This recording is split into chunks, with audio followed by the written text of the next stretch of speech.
Okay, everybody, let me get this set up here. We are just about ready to go. We are playing some Penny Dreadful today, and it has been a long time since we did this. Um,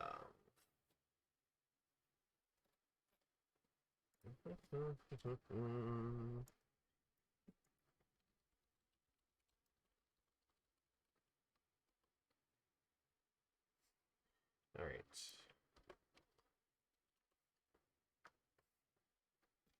Excellent. Okay. I believe we should be okay.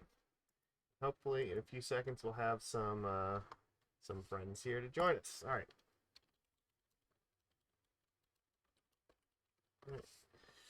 Okay, this looks good. We are, yeah. So, Penny Dreadful. Yeah, it has been a while since we last played this. So maybe a refresher on what exactly Penny Dreadful is might be good to start. Yeah, I think that's fine. Let me frame this up here. Um, Here. That should look nice. Okay, cool. So here we go. So the website is pennydreadfulmagic.com, which I will put in the chat. It'll also be in the description as well, uh, so you can get started with it yourself. Pennydreadfulmagic.com is where they organize all this stuff. So Penny Dreadful, the whole idea of this format is that every card in it costs 2 cents or less, and measured in ticks, and they reevaluate all the cards on MTGO every time a new set comes out. So like every 3 months or 4 months, right? Because every time a new standard set, I believe, comes out. So yeah, it should be like 4 times a year. 3 months. Okay, I can do math. Yeah, every 3 months. So they have new seasons of it then. Um, yeah, yes, and the end result of this is because all the cards cost 2 cents or less. The decks end up being ridiculously cheap. Like the deck we're playing today costs less than 4 ticks to play in total for the entire 75, which is awesome. And you can play some really, really powerful and fun decks this way. So definitely a really fun format. Um, like this deck or the deck that we're playing, I think is probably the strongest Merfolk has ever been in this format. Penny Dreadful does they run leagues which are free to play at the end of each season. Whoever does like the best, and they have a point system, so every time that you 5-0 a league, then you get some points for that, and whoever acquires the most points gets on some ticks prizes. They have weekly tournaments that they run that I believe have free signups and prizes as well, and they also have some major tournaments they do, like there's their famous Penny Dreadful 500. And they have a kickoff tournament as well, which, if you remember, I played in during one of these seasons in the Penny Dreadful 500 and made the top 8 of that tournament, which was pretty awesome. So, Merfolk definitely at times is very, very powerful in this format. And I think right now, Merfolk has more tools than it's ever had before in its history. So, if we can't make fish work now, it's never going to. And we've proven that we've made fish work in this format with less than we have at the moment. So it absolutely is great. And the list that we're playing today is recommended by somebody who placed second place in this season's kickoff tournament. So clearly, Fish has a metagame presence now, and it's been putting up some results. So it's good to see that it's out there. But you can take a quick look here. You can get an idea of different kinds of decks that you can see out there. Yeah, these are like the ninja. Okay, steel aggro. So this one's like sort of like the affinity deck in historic. It's all about tempered steel. Um, yeah, usually there's a pretty good burn deck at any given point. Control decks are really good, but there's also stuff like Reanimator and Storm in this format most of the time. Because it turns out all the cantrips and rituals are really cheap, because they're mostly commons and whatnot.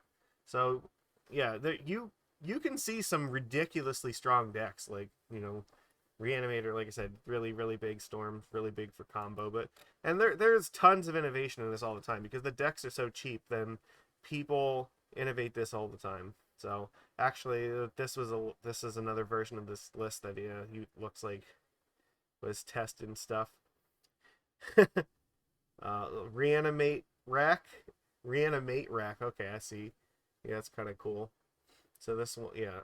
Oh, okay. So it reanimates the dinosaur. That's or the what is it, the white one, I think.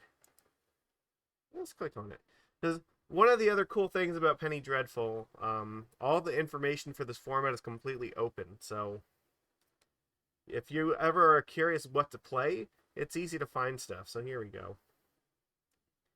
Yeah, this is like an 8-rack deck, but it also has Animate Dead in it. So it has like a backup plan of like, Zapalta, or Zatalpa?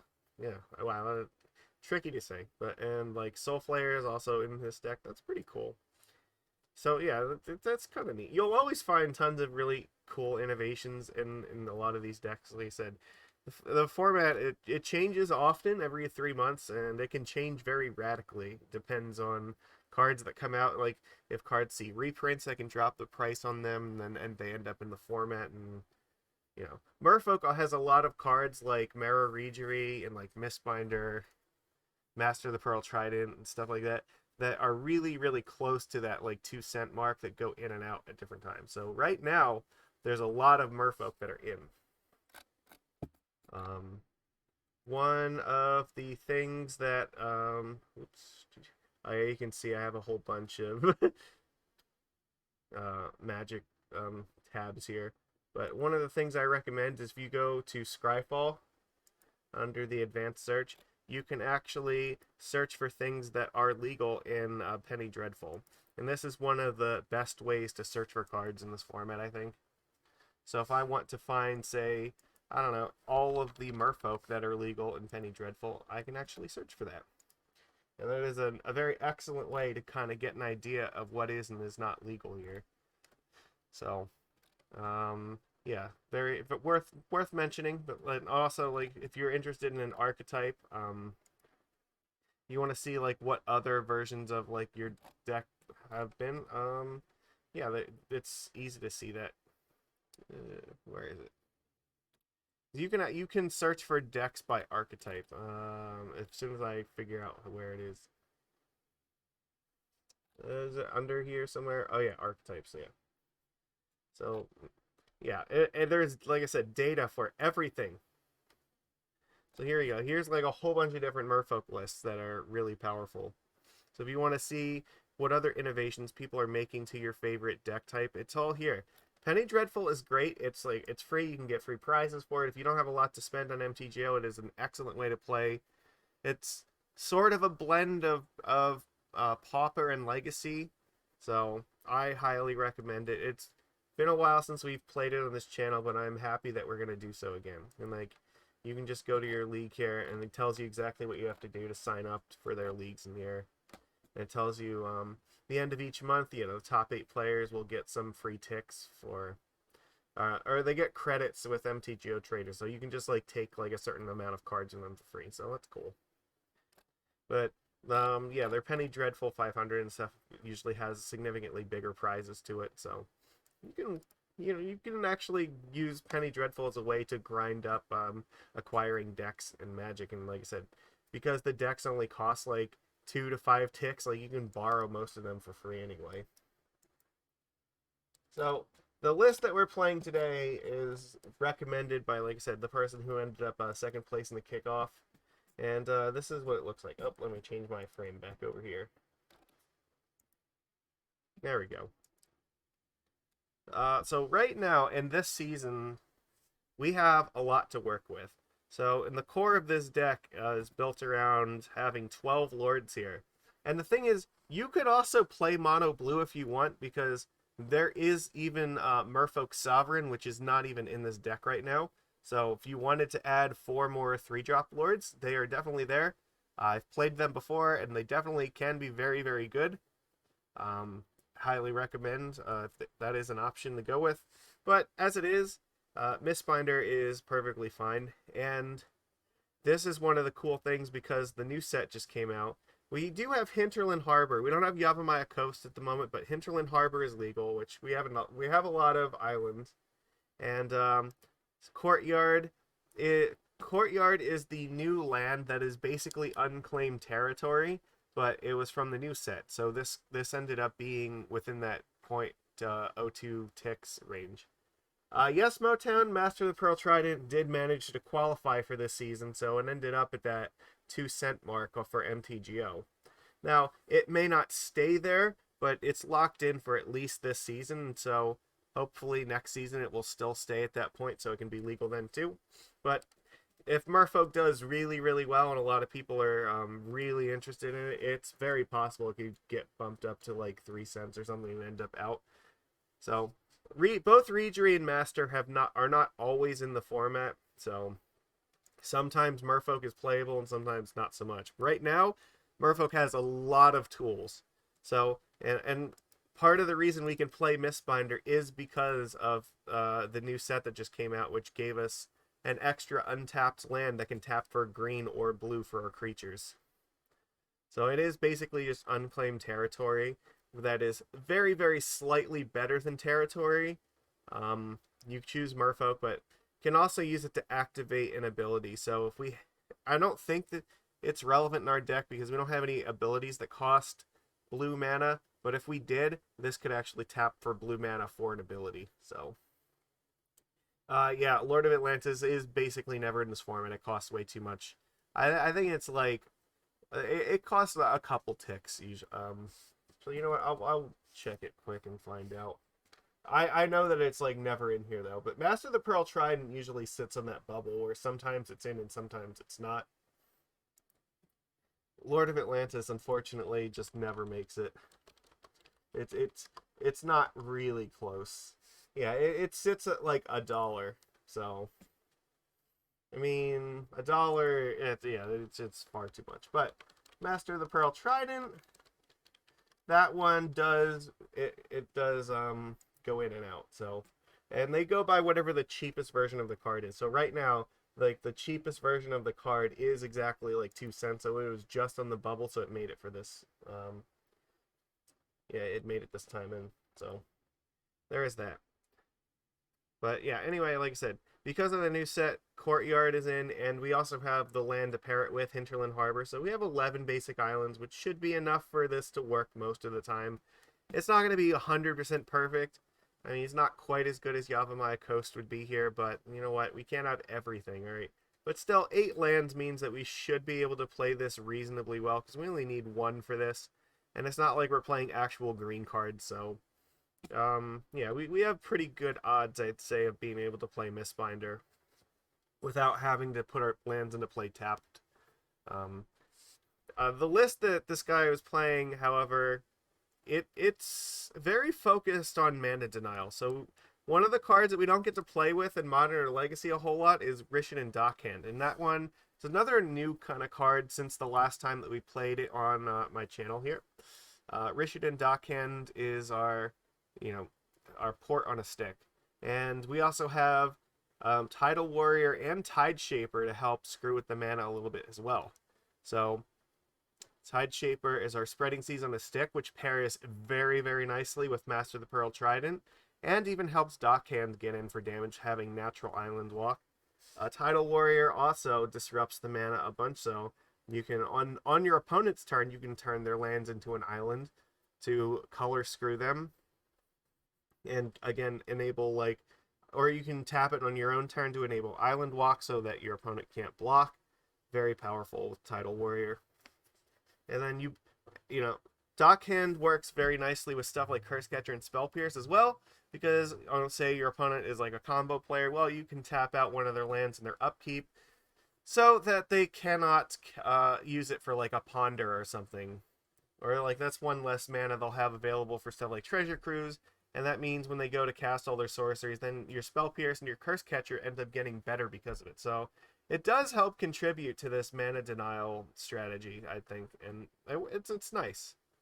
And then in this format, Coralhelm Commander is usually one of like the core elements of this deck. Like we usually have Silvergill Adept, I think. So Silvergill is just, you know, generically awesome for Merfolk, but yeah, the really big thing, like when you're playing it in this format, you usually have two cards, and Merfolk Sovereign is one of them that is almost perpetually in this format, but also Coralhelm Commander, because it is so good on its own. It is a gigantic threat that can be a mana sink in the late game. So once you like start flooding, you just like dump all your mana into a Coralhelm, and it's like, all right, now it's a 4/4 flying lord, and like, what is my opponent gonna do?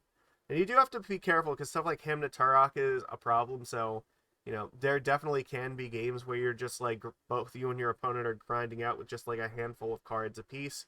And when you get into those situations, Coralhelm is an excellent top deck to come back against those decks because it is such a huge threat and it pumps up all your other stuff. So we do often see it here. And I do think that it's good in this format for a lot of those reasons. It sort of like the same way how we used to play Master of Waves a lot.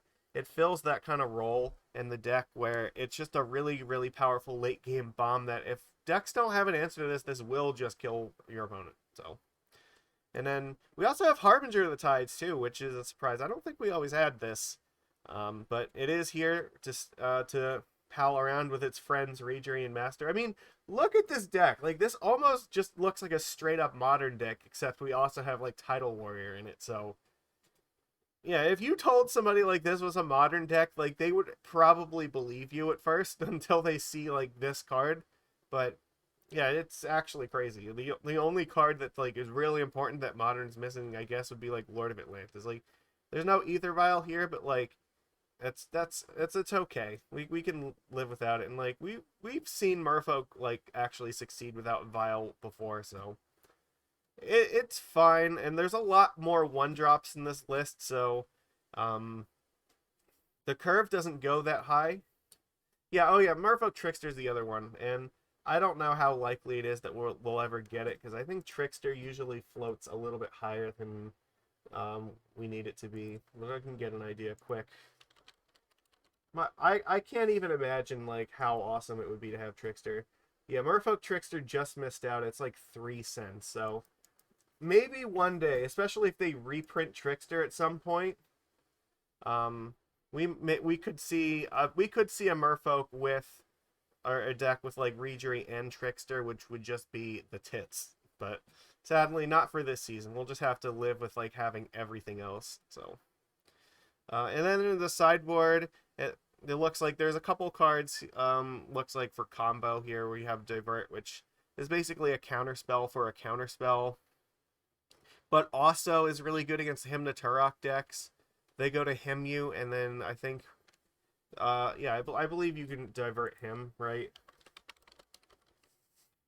It's target player. Yes, it is target player. So like, it's very dangerous for like the him players. And like I said, you can use it to against combo decks. Actually, yeah, like I think you can redirect the treasure cruise and stuff like that too, which is kind of cool. So it has a lot of utility in like a lot of these matches. So very powerful sideboard card. I don't think I've ever played with it before. I don't know if it was legal the last time I played, but I definitely think that this is interesting. Mistcaller is just going to be helpful against Reanimator. Oh, Cruise is a non-targeted one. Oh, that sucks. Yeah, Ancestral Recall makes you actually target to do it, which would be awesome, but unfortunately that's just not a thing, so... Alright, well, then that's unfortunate. I mean, we're not going to be stealing... we're not going to be stealing that, but that's, you know what? It's fine. We can live with... I think that the main reason that this card is here is for, like, Hymn to Turok. Yeah, because Hymn is very, very often in this format, and you do have to be careful about it, so... Yeah, alright. Rapid Hybridization. I am not exactly sure what this is specifically for, but it is creature interaction, so... I mean, I imagine that there's probably some good use cases for it. I haven't played in a while, so I don't know what our metagame is going to look like now, but I can see why somebody would include this. I don't know if we have stuff like Vapor Snag at the moment or whatnot, but having some interaction for creatures seems like a good idea. And especially because we have Island Walk now in our deck between like Tidal Warrior, Tide Shaper, and Master of the Pearl Trident, like the 3/3 is not that bad to deal with because we can actually attack past it pretty easily. So this is a card that we haven't got to play with in a while, so like this could be interesting. Vedalken Shackles, gain control of target creature with power less than or equal to the number of islands you control. So I guess maybe in the mirror match, like this might even be cool if we can steal opponent's lords. Their board gets smaller and ours gets bigger.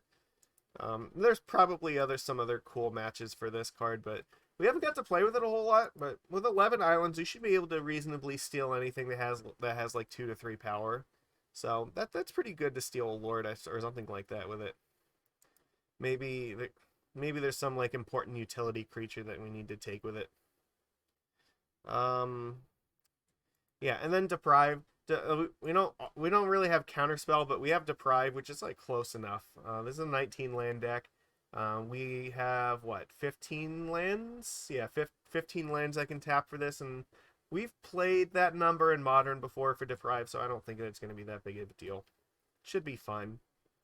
There definitely are some other like cool cards, like Ghostly Flicker and Amara Wizards are also in this format, so like definitely other versions of Merfolk like that maybe play stuff like that for the I'm gonna blink my lands and turn them into like 4/3s. Like those shenanigans can be a thing. But this is a place where we're gonna start, and like I said, mono blue is definitely an option. So if we decide that like for whatever reason Mistbinder is too inconsistent with this, there are definitely ways to replace this with other stuff. So overall, like I think the deck looks really powerful. And we are gonna go and take it out for a spin. So, all right, where are we at here? So here we go. So if you have never played Penny Dreadful in here before, what you do, you go to the website and you sign up for their league. You basically just put in like your MTGO username and your email. And they ask you for a deck list, because remember everything is open in there, so. Once you're done with your league, then your deck list is visible in there, but it is not visible while you are playing your league, so just know that. However, you'll be able to go back and see all the people you played against and what their deck lists were, so that can even help, like, analyzing your matches after you're done, so you can see, did they have a card that I should have been playing around, or, was I worried about something for nothing, so it's very cool. I love the fact that this format is so data-driven like that.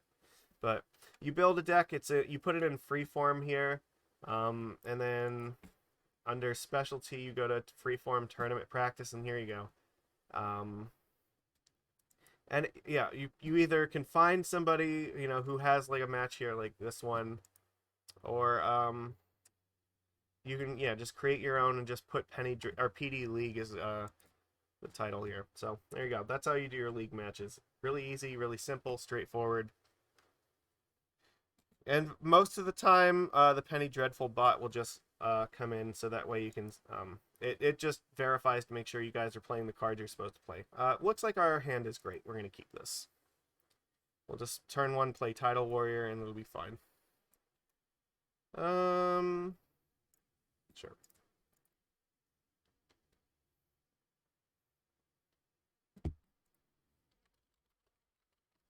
Opponent wished us good luck. I will say that a lot of the Penny Dreadful players are very nice people, so they might also be on Merfolks. We're going to choose Merfolk with this. We're going to play our Master of the Pearl Trident. Opt, okay. Oh, well then, so probably more likely a combo deck of some sort. Which maybe the Spell Pierce will be helpful.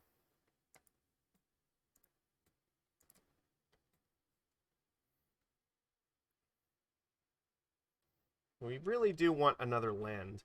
So especially so we can play like Coralhelm. Okay, so Ponder.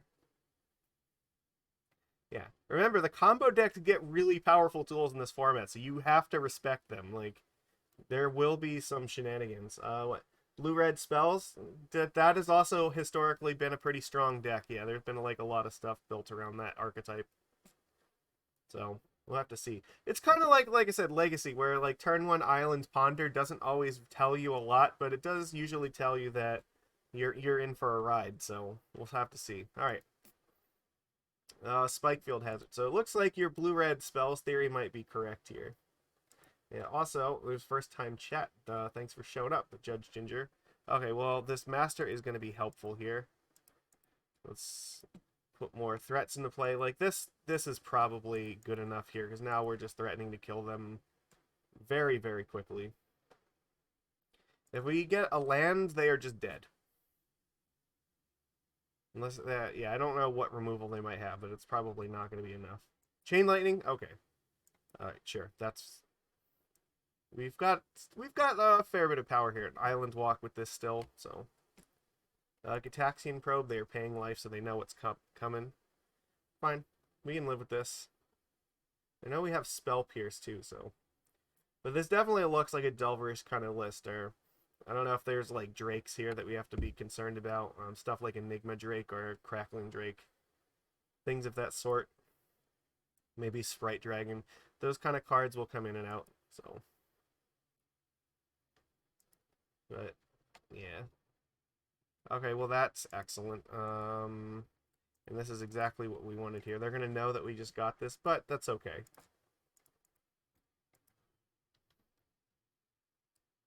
We have more creatures than they have removal, so...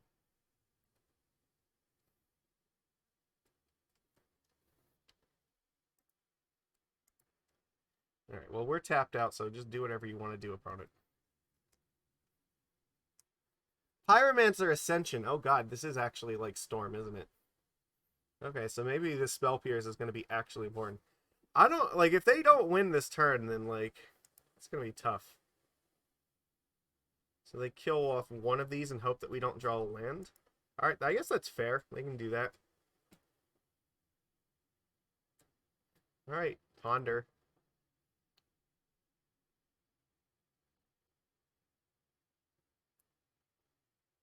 So now all their spells will start duplicating. So we really want to land here. No, it's not a lands. Okay, well, we have to put them to 2.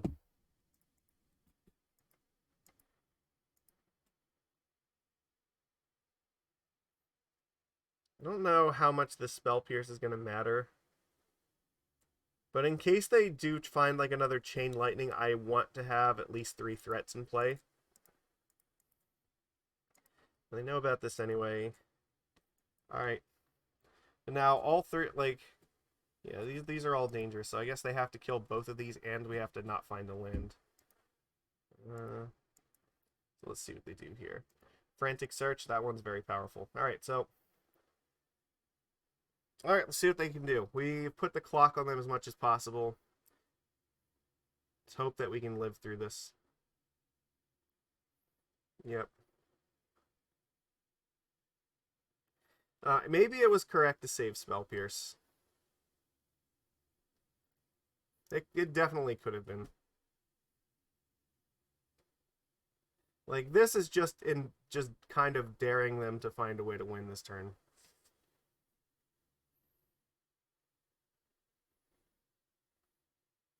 Okay, well, they're drawing 6 cards, my god.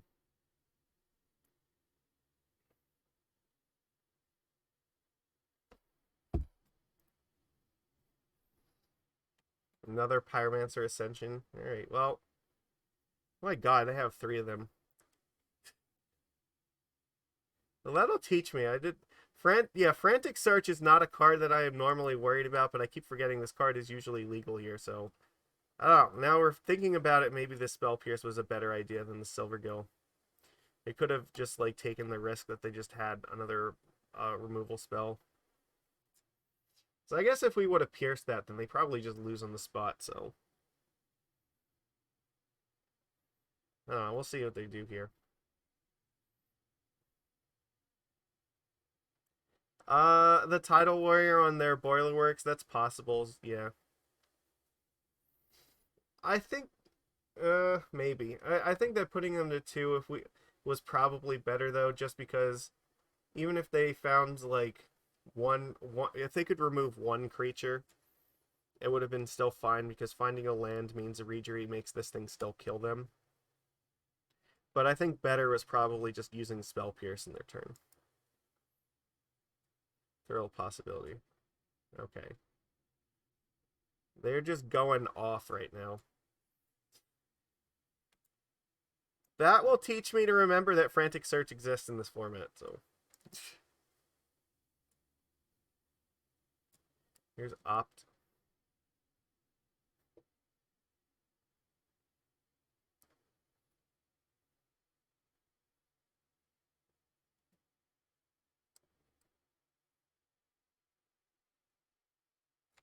Okay. So I guess they could potentially just win by chain lightninging me enough times.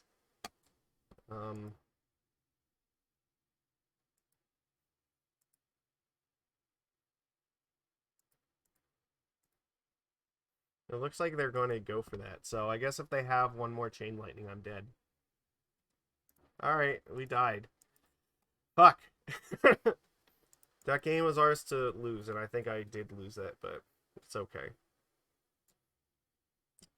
What it does mean is that Deprive is probably very good, and probably Reejerey is not. We don't want to be tapping out against it. So what about the rest of these?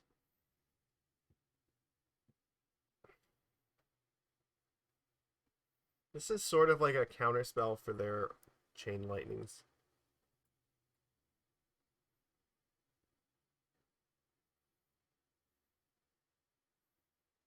I think we just do this. Alright.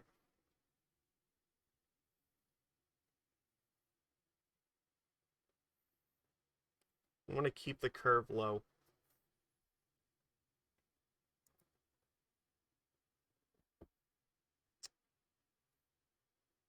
We're not going to be able to cast this Deprive.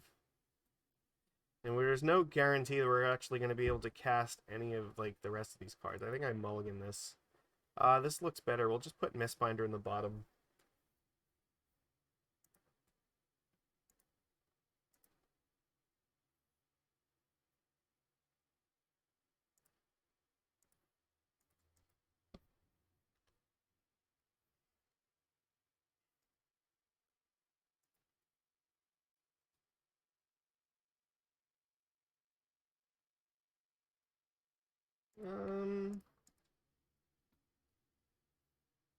I think I'm just going to tap down their island this turn. You know what? You know what? No, I'm going to attack here. I'm going to play the Tidal Warrior.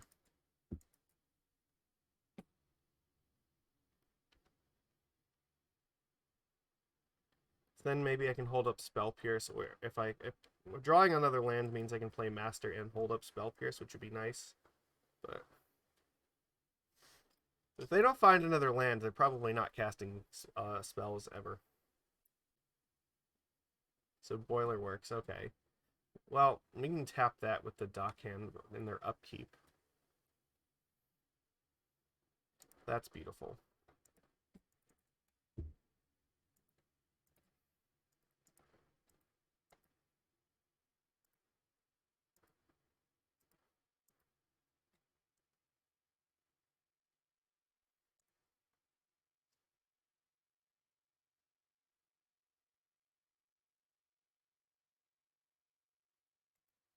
Okay. Do have Spell Pierce if they... Alright, so they opted first, which is good, because now Spell Pierce can protect Master. Or just counter... Okay, well, they know what we have, so that's not going to be helpful to them. So they actually spent mana on this, which is not good for them.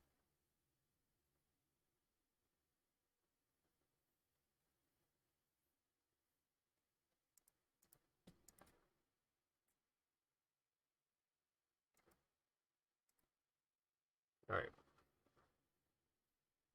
That's also beautiful.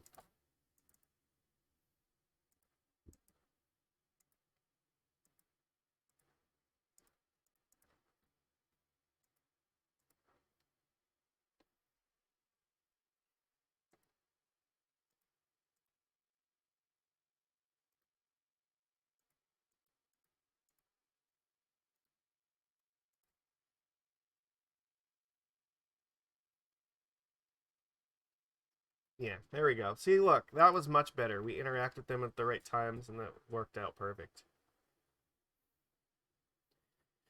Being on the draw, does this... Thinking maybe Divert might be a little bit more useful than Tidal Warrior.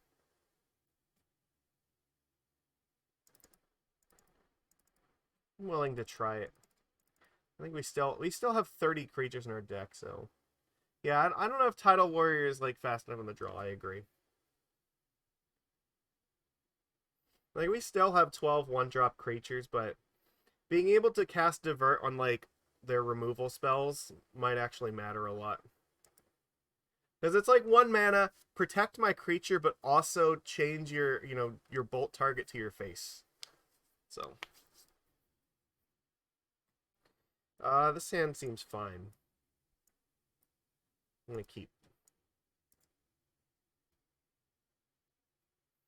Probably don't even need to do anything with Tide Shaper.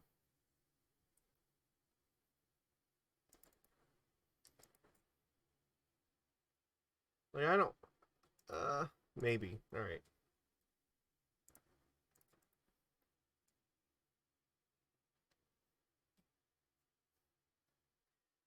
You have to be worried about stuff like I can't F6 with their turn even if they tap out because of Gitaxian Probe. Alright. Neat. Okay. Well, that's helpful. Alright, let's attack.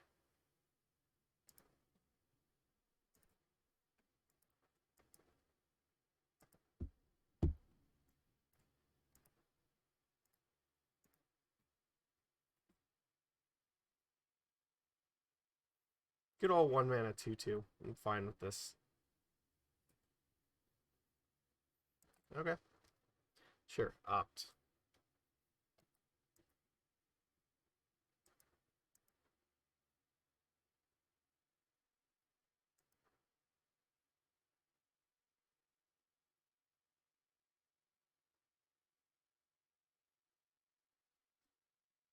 We're going to play a much more controlling role this game.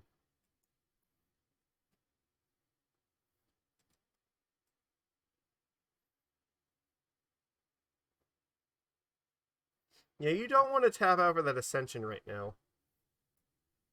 I'm definitely going to be Spell Piercing Ascension.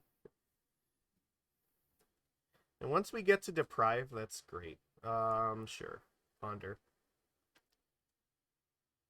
This is also fine because now if they try to like bolt this thing, Divert is really good here. I don't have to worry too much. They chose not to shuffle, that's fine.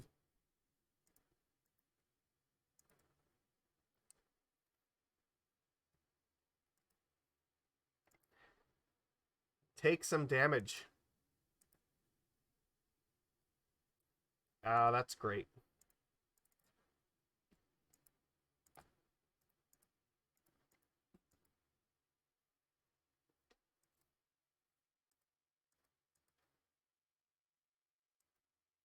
So we still have our Spell Pierce up. Pyroclasm. I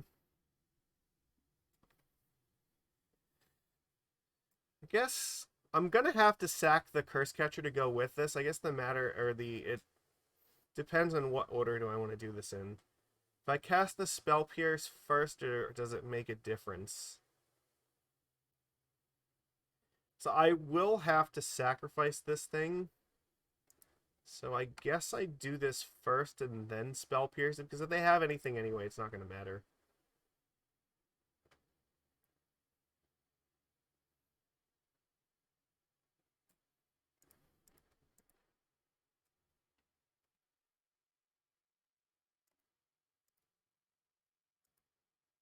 Okay.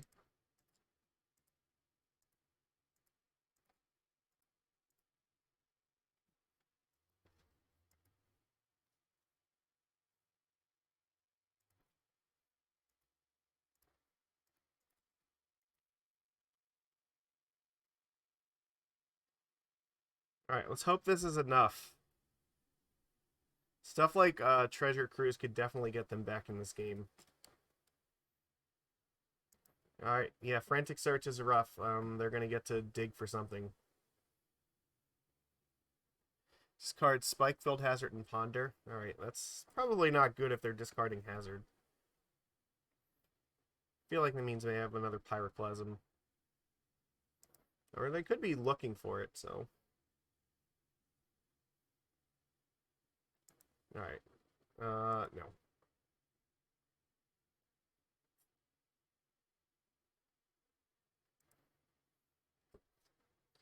But we could stop drawing lands, though. That would be ideal.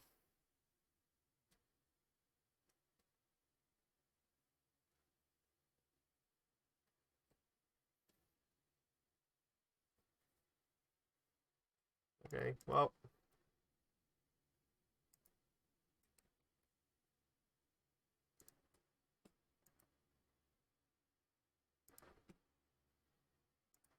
We're probably in for another really dangerous turn. So they're at 4 here. Ugh. We have nothing. Drawing a 6th land was definitely not where we wanted to be. Alright, well, we can effectively pass through this turn. Because they know we have nothing now. They know we are in some shit.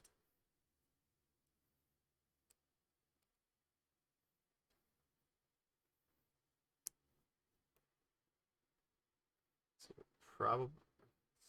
Real possibility. Okay, they're just digging for cards here. Well, that's actually not bad, so let's attack first. This puts them at 2. Okay, so they have to deal with the Tide Shaper, and now we're going to flash in Harbinger at the end step. So unless they can, like, win here, like, Pyroclasm wouldn't be enough, and Chain Lightning also wouldn't be enough.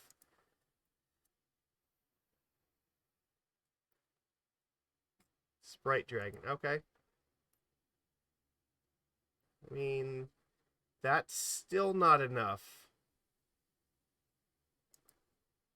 Well, they see I have Harbinger now, so that probably means we're okay.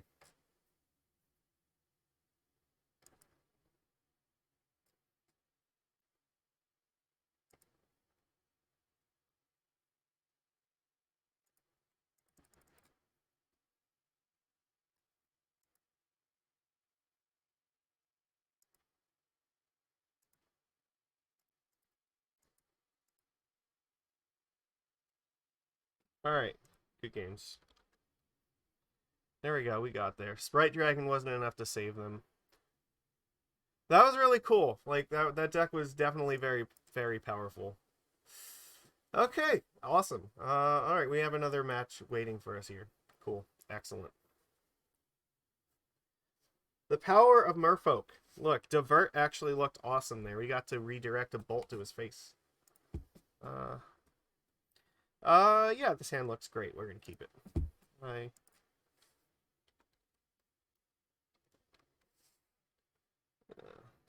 They mulled to 6. So yeah, we definitely are just gonna go Dockhand and probably into Coralhelm, I imagine. I could actually hold up the Spell Pierce. There's a couple ways this could go. Plains? Thraben Inspector, okay. I think in that case...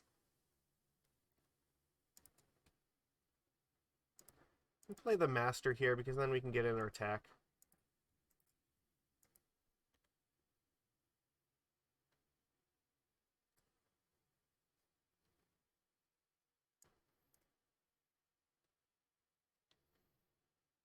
Alright, let's see what they do in turn 2.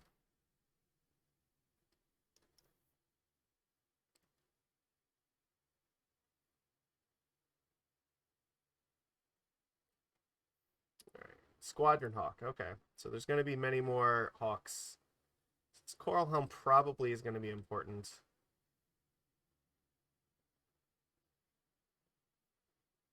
So they did search for all three.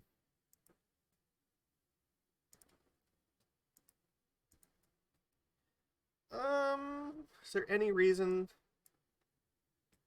I might want to just jam Coralhelm and level it up once this turn, because then can potentially like get this all the way leveled up next turn. And still have Pierce up.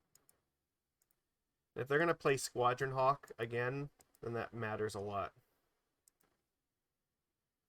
You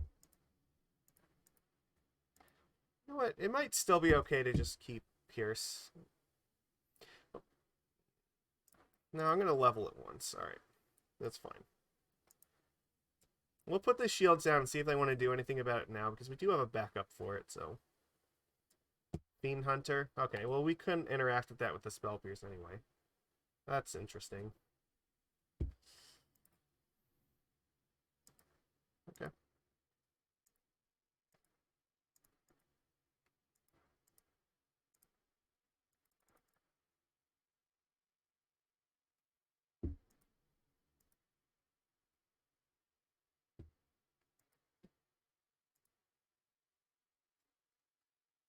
Let's see, if I attack... Yeah, I think I can only attack with the Coralhelm here. I'll keep up maybe Spell Pierce in case they want to play like Oblivion Ring or something. That's possible. There's not really a good reason to level this up again right now.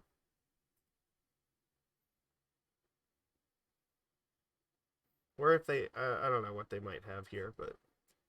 Ranger Vios? Yeah, that looks dangerous. Okay. What one drops do you get with this? Do you have like Martyr of Sands? Is that a card I have to be worried about? Giant Killer. Okay, so right? And Kami of False Hope. Okay. Sure.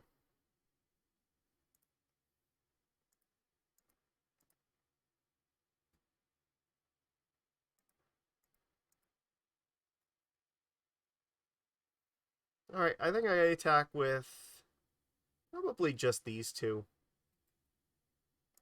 And then I'll play another Coralhelm.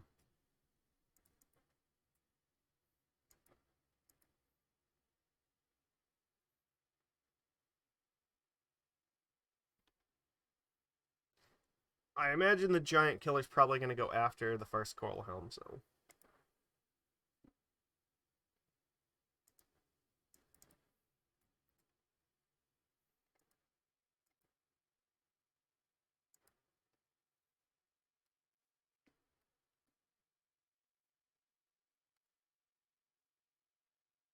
Okay, sure, Kami is fine. They do nothing. Interesting.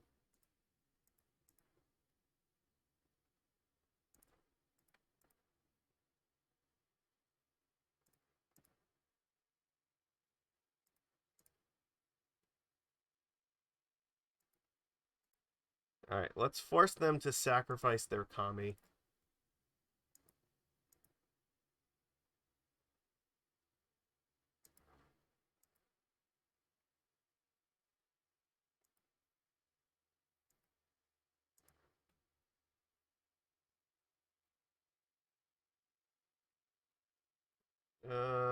No. My last card was Spell Pierce. I will tap down the Mishra's Factory, and that should be enough.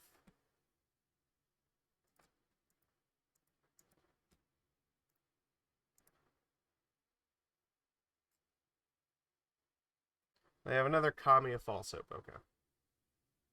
So I can force them to sacrifice it again. Sure.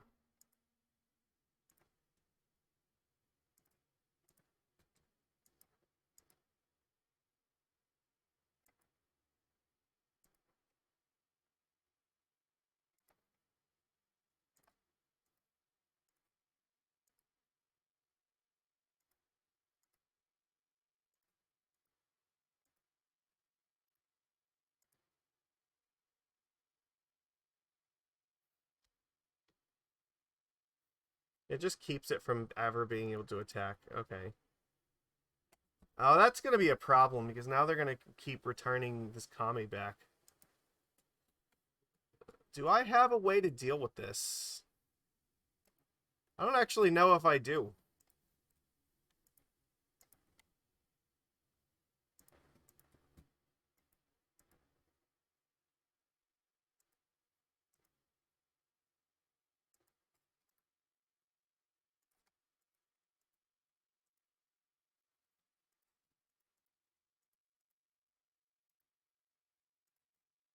All right. Good question. I'm gonna look at my deck. I don't think I have a way to actually deal with it.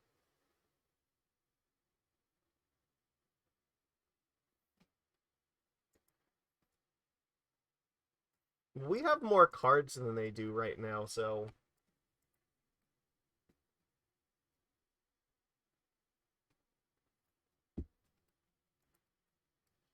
um I think they're gonna get more value out of this than we will.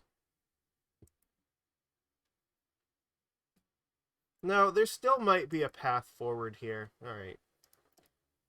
So I might be able to like bounce it on their end step if I can get like Reejerey into something into like Harbinger. So we're not dead yet.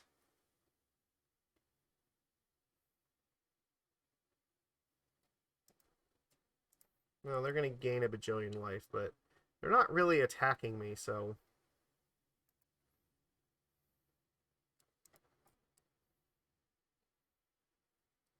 that's definitely gonna make it a lot harder.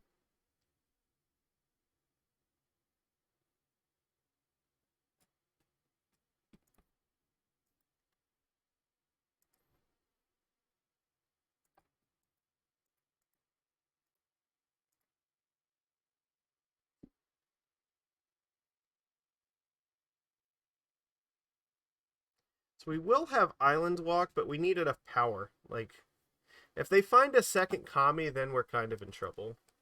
Like, once there's two of these in play, then that's a problem.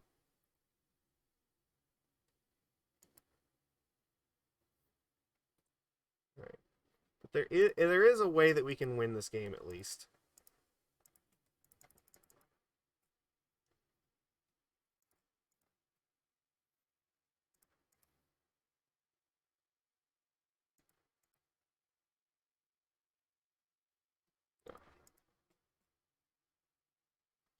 Alright.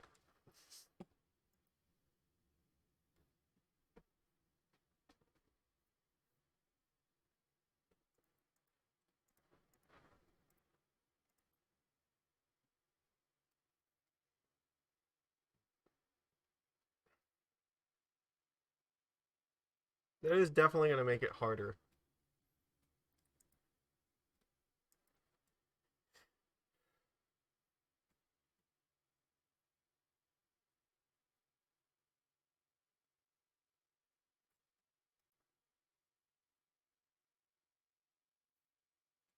That's going to make it very difficult.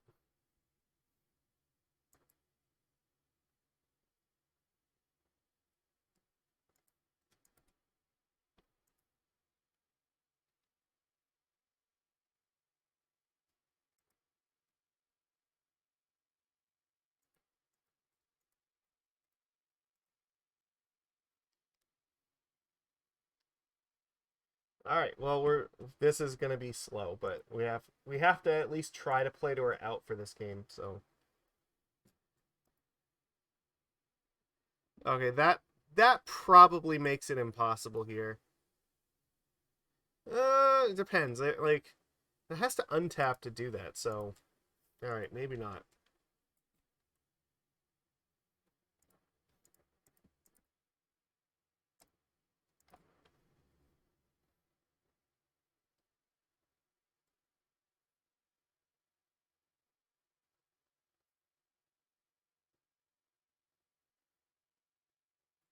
They have two commies. So what I need to do is I need to have like Reejerey, but I need to be able to set up a turn where I can force them to attack with this thing. I really need it like soon. So okay, well, sure, let's do that.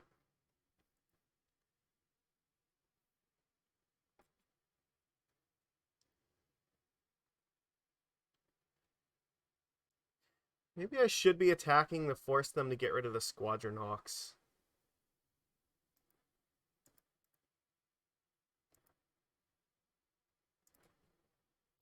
They just choose to gain a life. Okay, well there's part of the equation.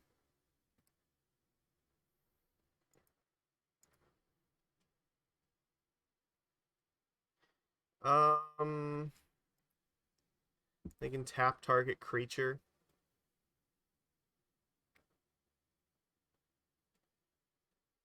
Yeah, I don't think it matters. If we attack, they're just going to use the commies here, so. Well, yeah, they might have, like, Westvale Abbey, so I do have to be concerned about that. Uh-huh. I think right now we need to draw, like, Harbinger into Harbinger. That's our only real hope here.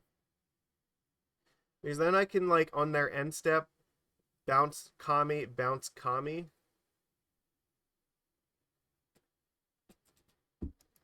Interesting. Does anything happen if I just do this?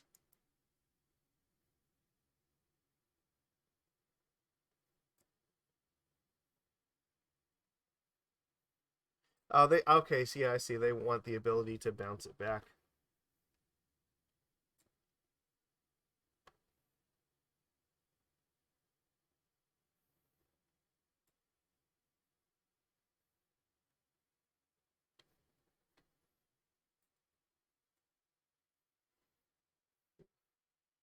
You know, we are running out of rope here real quick. Hold on. Wrong one.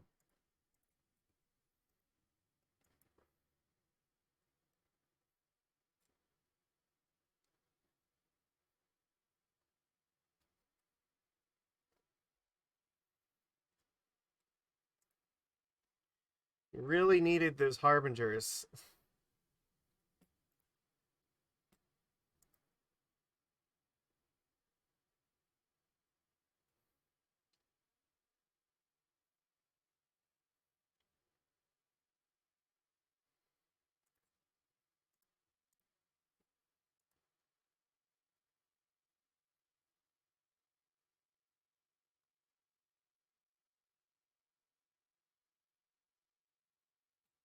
Restoration Angel. What does this even do? I guess yeah, Ranger. Okay, they get more one drops. Right. If they get more commies, it's over. Because we only have 2 harbingers.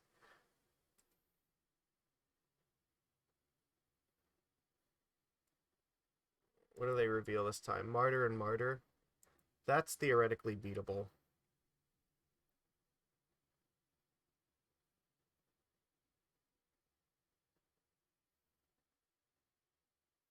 Okay, well, I don't know. I guess this.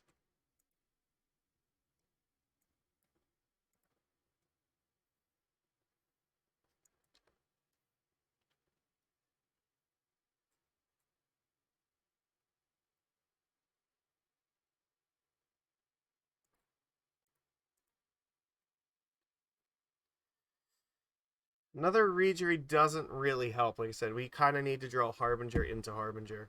Because right now, I think they still only have 2 of these, so there could possibly be a turn where if we had 2 Harbingers, we could theoretically attack through this. But eventually, they will just attack with everything through our entire board. Or find a way to have more than 2 commies in a turn.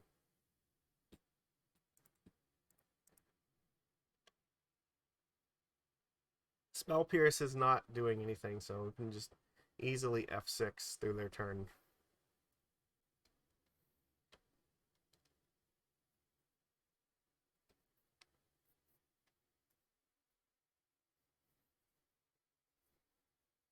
Is it time? Like we've got to be close to the point where they should just be attacking. Oh, this just gives this thing protection. Never mind. This isn't gonna work. Alright, you know what? The bodyguard will just give this protection from the Harbinger bouncing it, so it actually doesn't matter. Alright, I didn't notice it. I think this is where we want Rapid Hybridization. I don't know how important Spell Pierce is, but I imagine probably not very. We don't have any graveyard. You know what? No, we do have Mistbinder, so that's helpful. Or Mistcaller. Okay. I don't feel like I'm too bad in this match. I think it's fine. Cursecatcher's probably not doing anything, though. The question is, do I want to have, like, counter spells for their thing?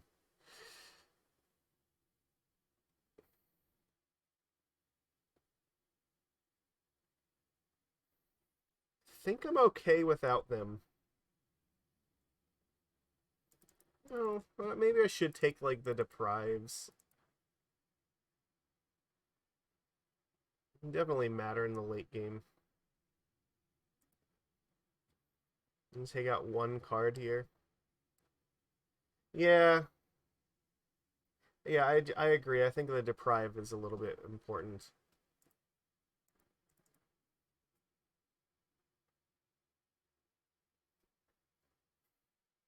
I guess the thing, Rapid Hybridization will help us more in the late game, but I think the Spell Pierce will help us more in the early game.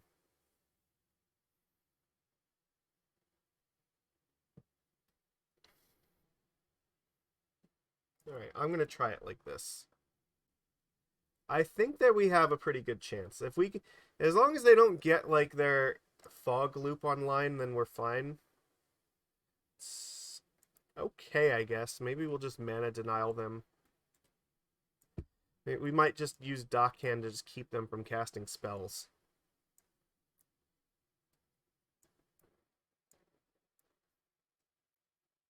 Oh, they mold a 4? Okay, well, that's not good for them.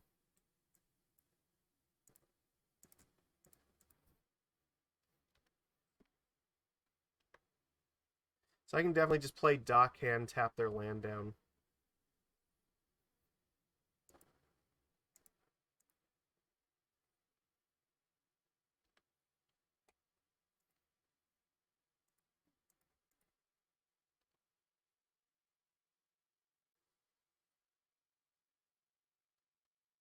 Okay, that's fine.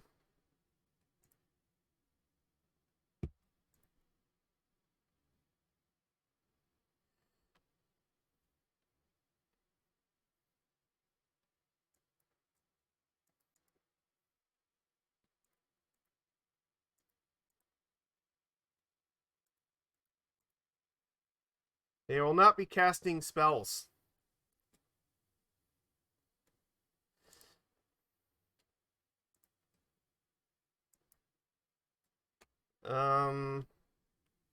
This might actually be worth just hybridizing my own creature.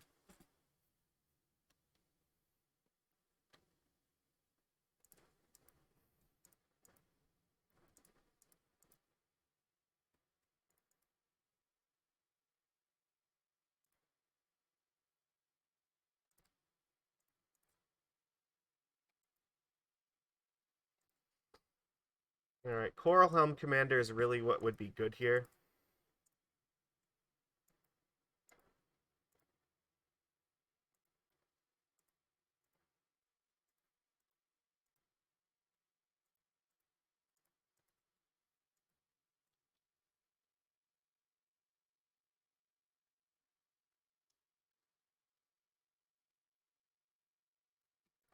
Oh my god, can I stop drawing lands, please?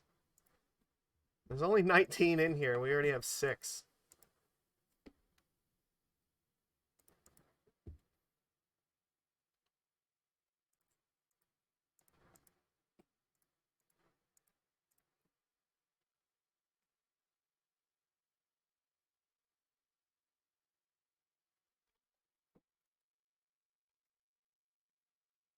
Okay, they're just gonna gain some life here. Sure. They revealed a bunch of cards that we care about. So they have another land. Alright, well, that's scary. This Abiding Grace is now close to coming online, and I can't keep it off forever. They're going to have their Martyr of Sands lock. But they just keep gaining too much life to outpace. If they draw another land, that like I can't stop them from using it. Alright,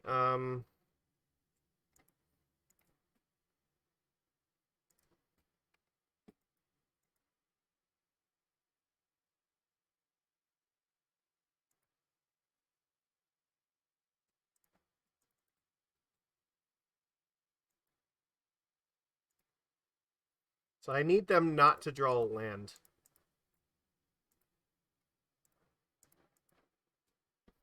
Alright.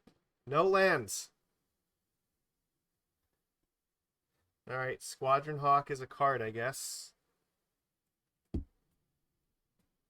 Fuck me!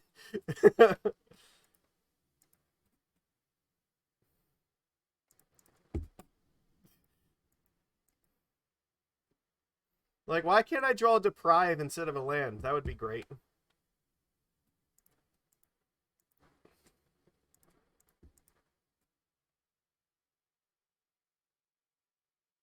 No! No! God. It's gonna be so hard to fight through this now. Alright. Alright, well... there's nothing I can do about that. They're gonna get this Martyr of Sands back now. Ugh. That's not helpful.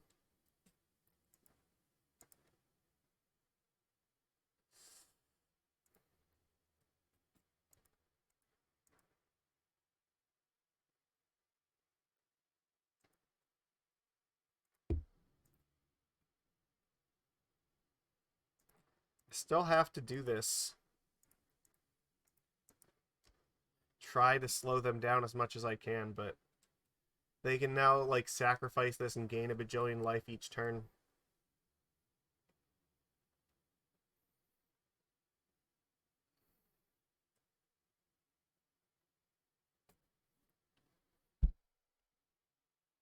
This just sucks. This was just, like, terrible luck. We just drew 7 lands. Damn.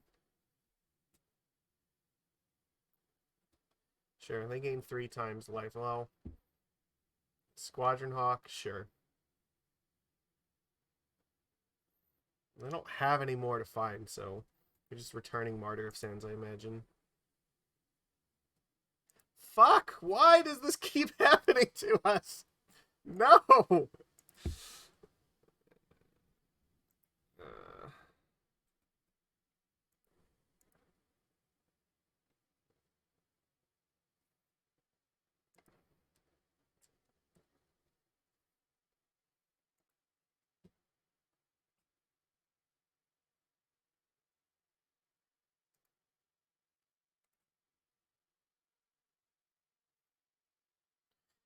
We're only playing 19 lands. This is not a thing that should be happening.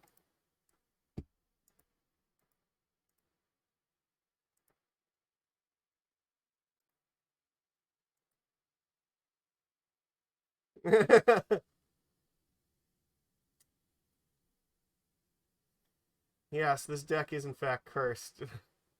My god. Alright, well, you know what? It has to happen sometime. They didn't do anything. They didn't even play... They did not play the Ranger of Eos, right? Which we know they have, so what are they holding back here? We played 3 Squadron Hawks, which means there should be like 1 more in their hand.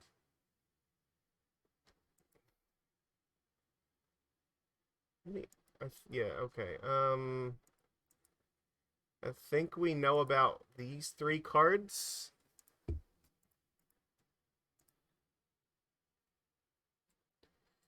Okay, well, I guess attack with these.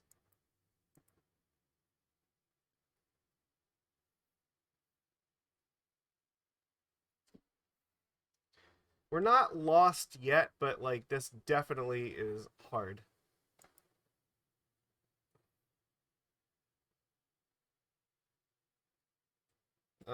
I'll wait until this blocks and then I'm gonna rapid hybridize it.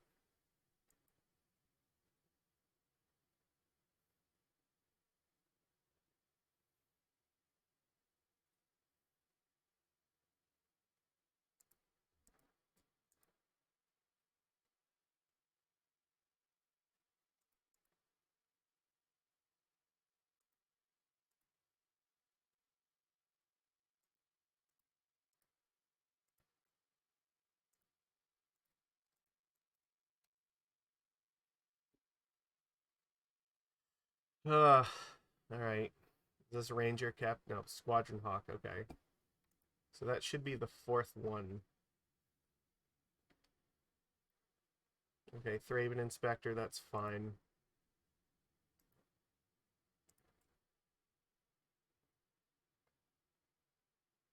Get that back.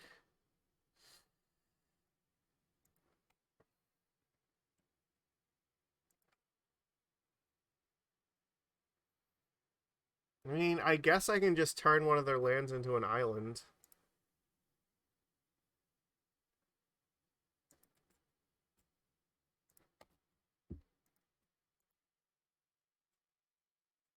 Oh my god.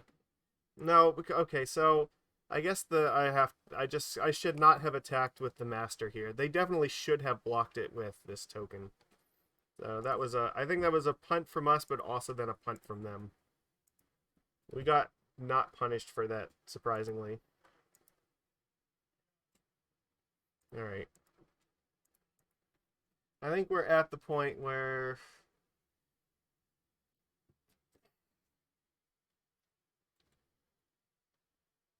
this is going to be a problem.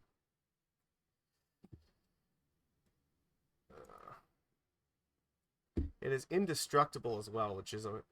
So we need, like, Harbinger of the Tides, really. I can't do anything about it. Martyr of Sands comes back here.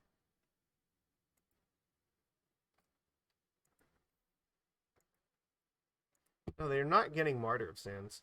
Fuck. Really needed, like... Really needed Harbinger.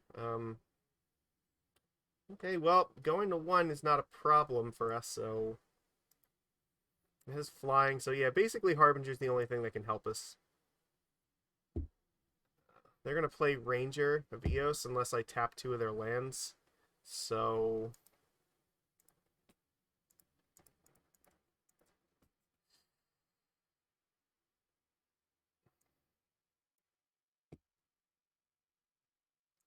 I guess I can hold this back, just... I don't think that it matters, but...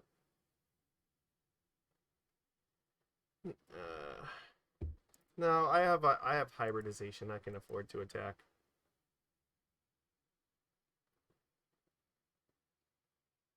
Sure.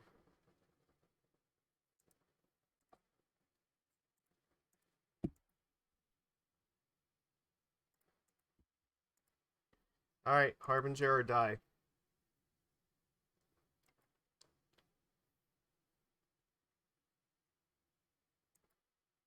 Honestly, if we can get Harbinger, we could, like, theoretically get back in this game.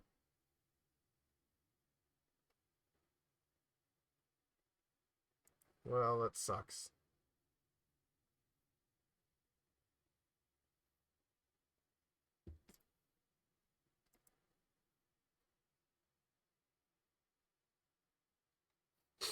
Alright, Silvergill.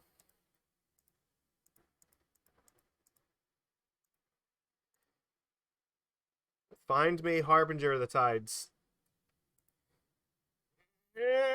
Oh, okay. So you're telling me there's a chance. Alright. So I guess we just, like... I guess we just attack with the team, right?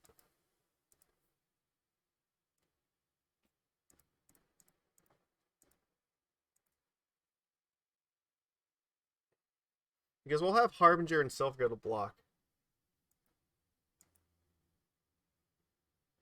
No,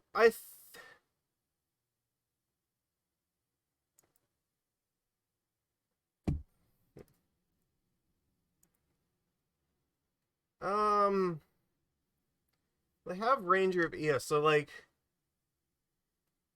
I kind of want to do this now. Alright, I think I have to. I have to do this right now. Yeah.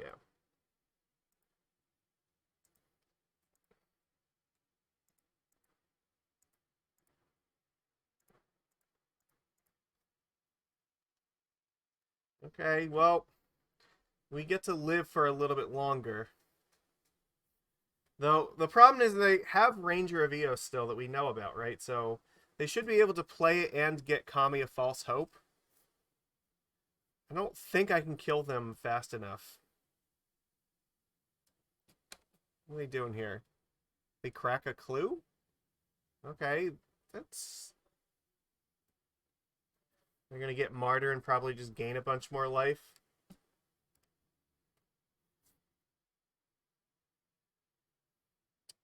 Okay, well that's also very helpful. Well, I'm at 2, so I do have to be careful. Alright, how much am I attacking them for? Probably not lethal.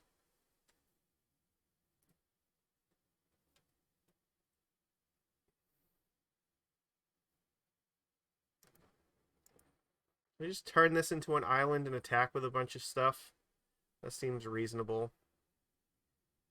What if I just... well, now they have to... They'll throw away 2 creatures to kill a lord if I don't, so...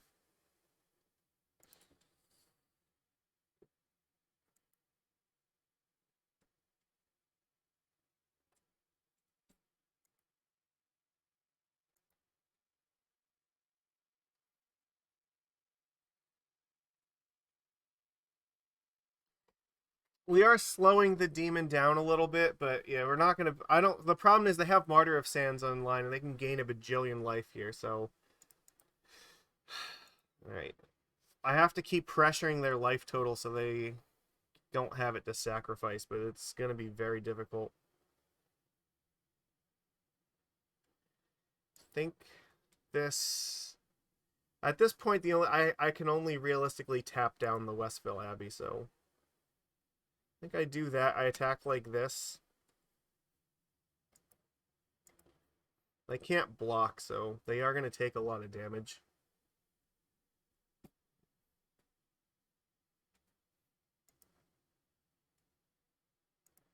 So they have Resto, Oblivion Ring, and Ranger still.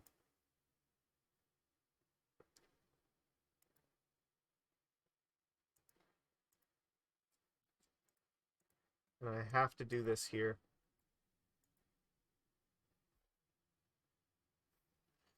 Fuck. Well, that factory is not helpful to me either, but at least I do have tools to keep it in check. I don't have tools to fucking race this because I have no graveyard hate.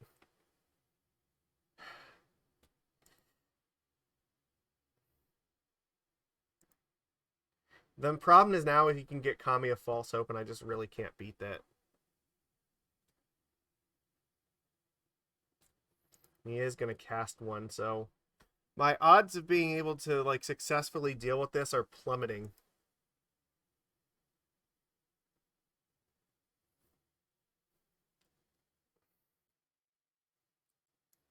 I've already used one Harbinger, so I don't have... If I had a Reejerey in play, this might actually work, but the problem is I don't have a way to bounce the other Kami. Like once they untap, I'm just gonna lose.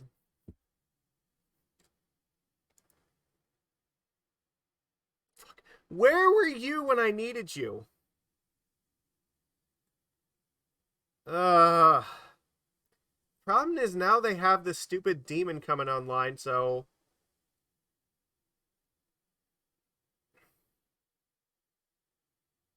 this doesn't work.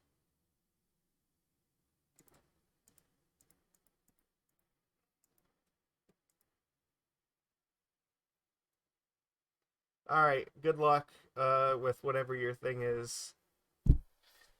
If I had this in play last turn, like, theoretically, I could have actually, like, done something, because I could cast and tap...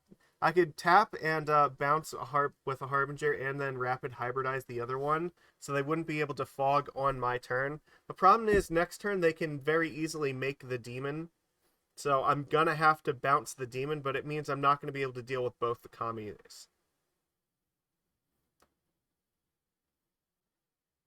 And they can just bring both of these back, so...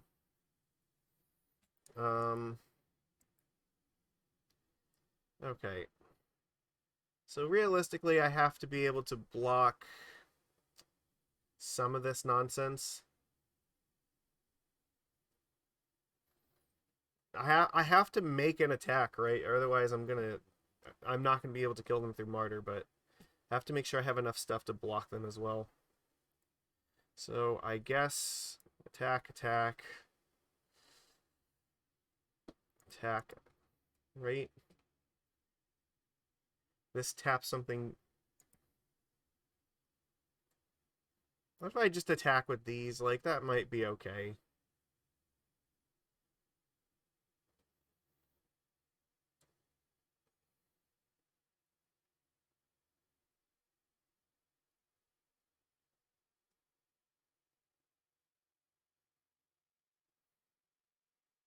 And then I can, yeah, I can give them Island Walk like this.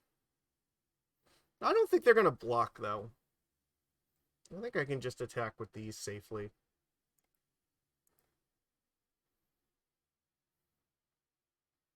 Like, they might just sack a Kami here, or if they take the damage, I guess that's also fine. It just kind of undoes a Martyr.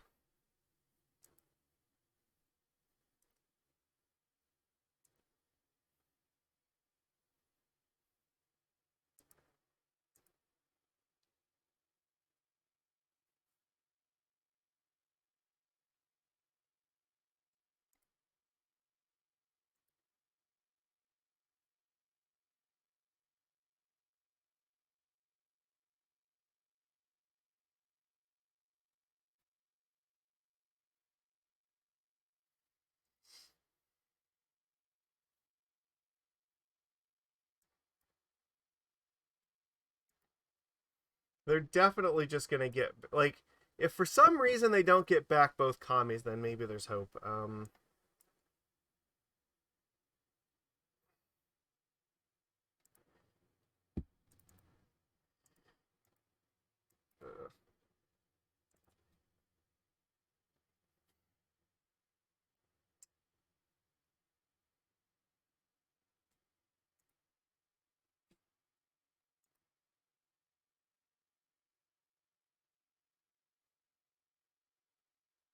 If they make the mistake of getting like 2 Thraben Inspectors or getting like a Martyr of Sands again, then actually I think we can win. But as long if they get another Kami, it's just over. Okay.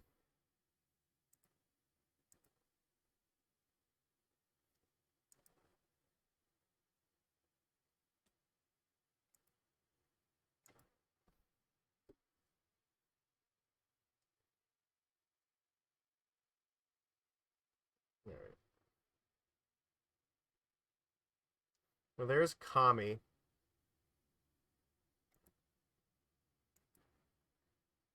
All right, so I have one more Rapid Hybridization left in my deck, which I guess I'm going to need. Sure.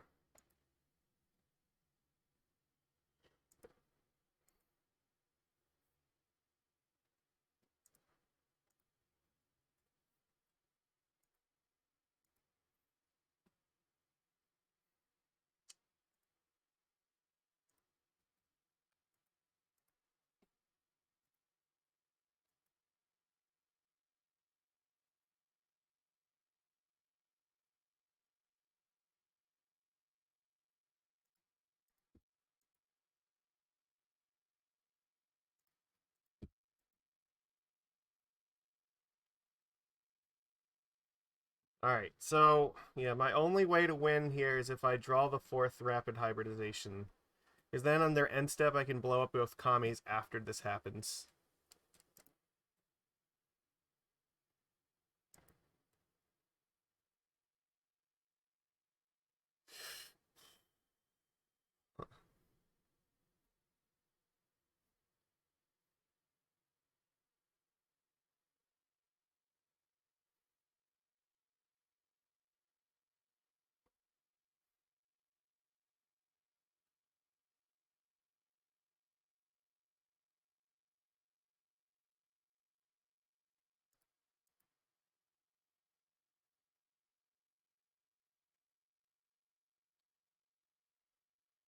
All right, come on. I just need you to get like supremely greedy somehow.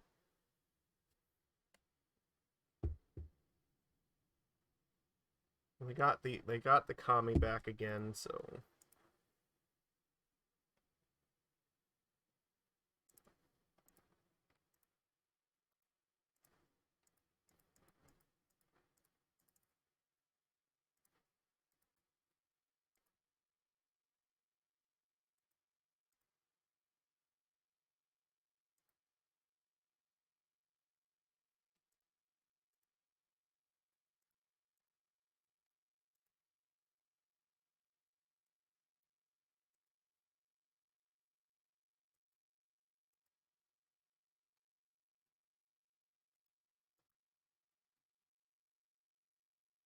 um,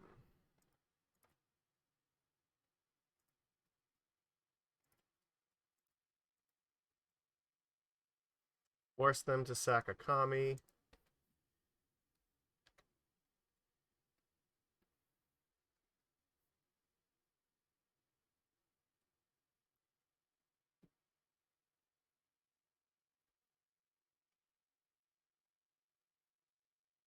All right, that's gonna do it because I don't have a way to actually beat the Restoration Angel now. So if I use my hybridization on it, then I have no way of getting through the Kamis. So that's rough. There's nothing we could do about it. We kind of had a really bad draw in the last game there, but we had tools. Um, Definitely would help if we had graveyard hate of some sort, though. So, it does not look like anybody is free at the moment, so I will make a game, and hopefully we will get a player soon. Okay.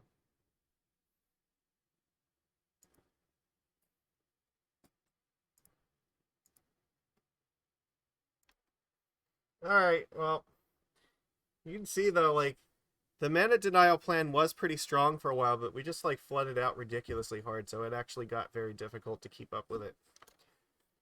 Yeah, we definitely had things where we could have, like, drawn cards that would have interacted earlier, but once they got the Graces online, there was nothing we could really do about it. I mean, the hybridizations do look like they would have helped.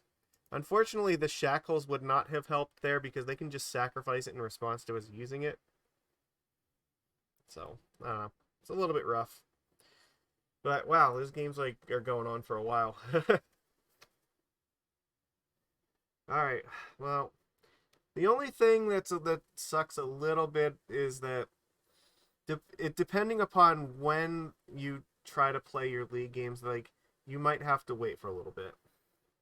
There's usually, like, some games open, like, at most times, but it's not quite as active as, like, a lot of the other formats where you're not just going to, like, click on it and be instantly paired all the time. So, yeah, like I said, we might have to wait for a few minutes.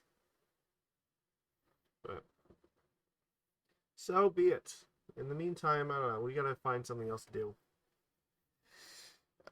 Oh, yeah, here, look. This is my adorable friend Tiamat, who I just got from a friend of mine as a random surprise. Because I love Dragonites. And another friend of mine also gave me this one. This one is it's made of like wool, and it was handmade, and I think it's absolutely adorable. Okay, somebody wants to play a game. I don't think we've played them, so I'm gonna play them.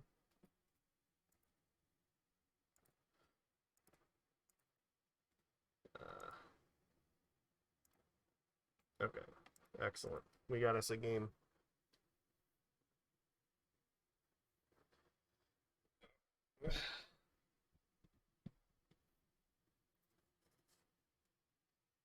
Uh, well, we are on the draw this time, so let's go. Let's have us some more fun games.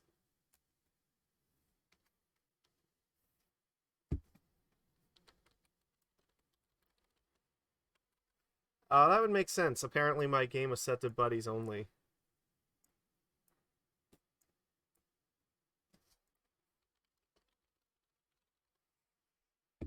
Yeah, I think this is fine. We can keep this. We'll probably just play turn one, Tidal Warrior. Okay, well, maybe not. Then maybe Tide Shaper. It's hard to say.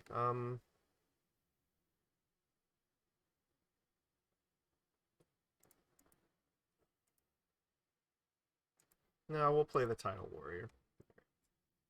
Because maybe they'll play like a not blue land next turn that we want a Tide Shaper, so.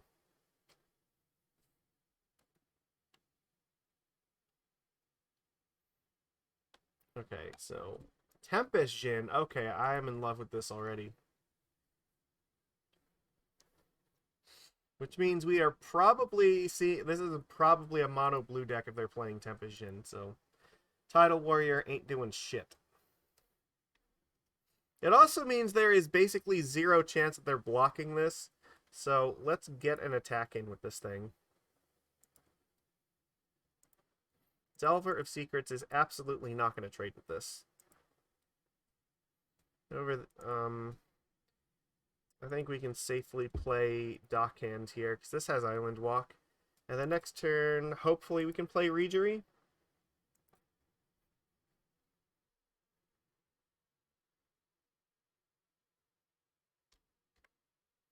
And then we can have some big attacks to fight back against Delver. If not, then we still have a decent amount of power here. But yeah, a land or a lord would be fine. I can't interact, so I F6. Thirst for Discovery. Okay. Draw 3 cards unless you discard a card, or discard 2 unless you discard a basic land. Okay, that's fine. There's Tempest Djinn. Yeah, so we gotta really mosey here. All right. Oh, that's not bad. I can slow them down a fair bit.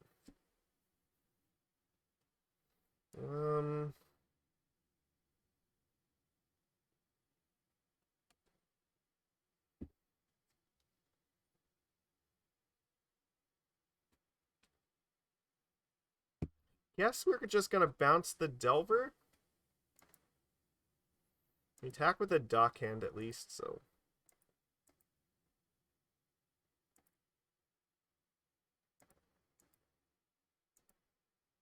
Well, the alternative is I can actually play Coralhelm and try to trade with one of these things. So I need to put in 4 mana into this in order to trade with Delver. Bouncing this is going to save me more life now, but I don't have the lands and I don't know when I'm going to. So if I draw a land next turn, so what? If my next 2 draws are lands, I can play Coralhelm, level it up once, and then like Reejerey. Or actually, no, I'd play Reejerey and then I'd play Coralhelm and then level it up twice. Okay, and then that would be able to trade with this thing, so I think we want to cast Harbinger and just bounce Delver right now and just pray that it doesn't blind flip again.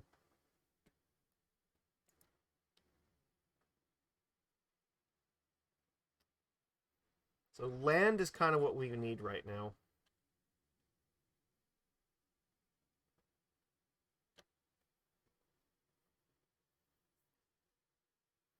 Or like a Master of the Pearl Trident would just very greatly swing this race, so.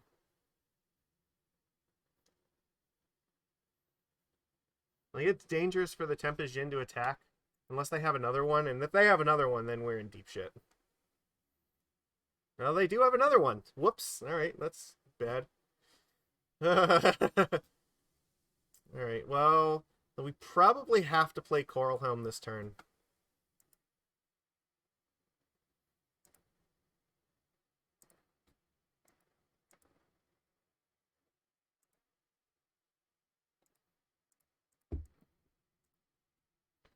So it can at least trade with one of these things next turn.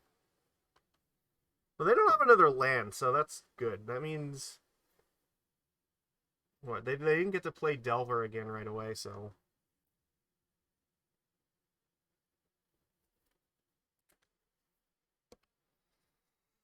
Okay, that's smart.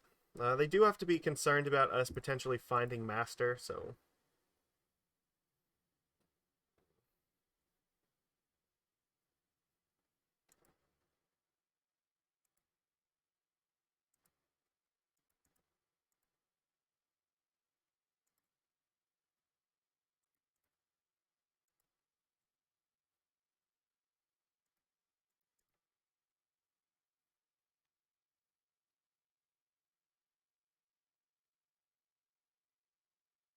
Alright, well, how are we looking here? We're taking at least... we could be taking 8 damage this turn, which would be bad.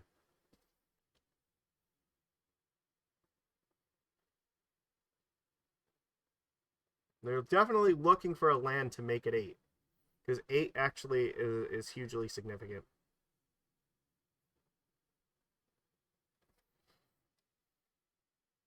So if I block one of these, I take 4, go to 7. And then... So what? Basically, I need to draw a Harbinger. So if I draw a Master here, does that change the math here? So it'd be 4, 7, 10, 12, 14. I can't block this. I think Masters are only out. Yeah, Master is definitely our out. Well, that's not going to do it.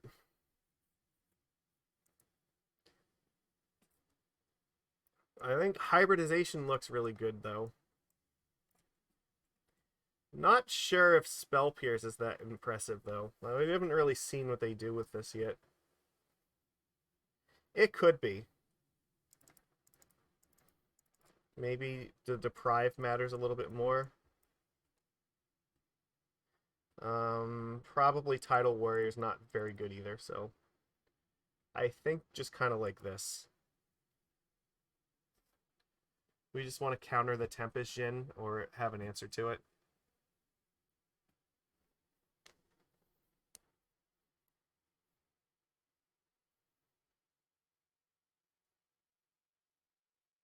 Again, it was a rough game 1. We got stuck on 2 and couldn't get the Reejerey out in time to matter, but honestly, like, we definitely have a lot of tools for this match, so I think this is winnable. On the play, I think I'll keep this. We definitely just play Tide Shaper in turn 1, so it's a guaranteed 2/2, and then probably Silvergill.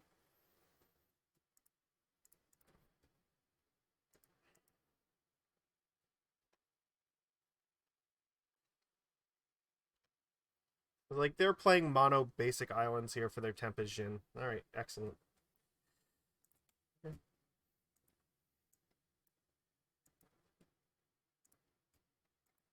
don't know if Mystical Dispute is something I need to be worried about, but I'm going to play this regardless. Thought Scour, okay. Aether Spouts! Holy shit. That card is awesome. I remember that. Wow. Alright.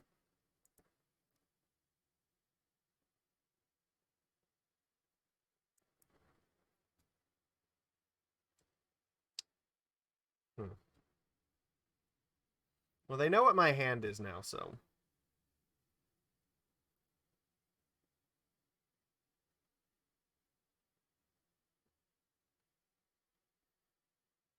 So they're... I think I just have to hold up the Deprive here. If I play the Dockhand, I can't play Silvergill next turn.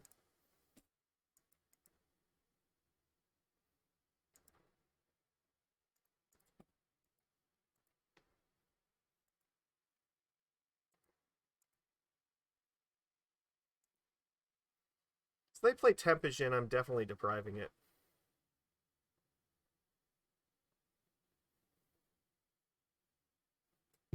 Okay, well, I have no choice but to do this.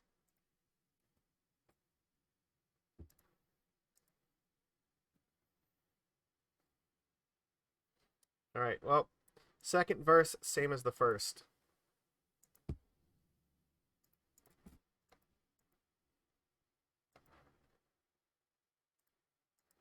Yeah, this looks good. They don't have any pressure, and we have tons of pressure and disruption.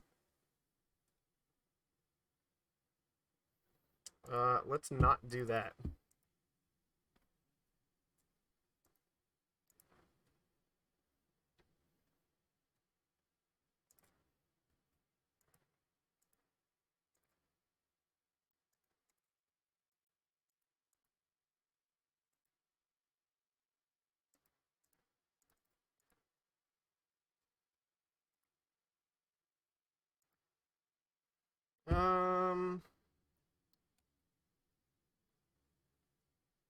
I don't need to play the Dockhand here. I think I'm okay.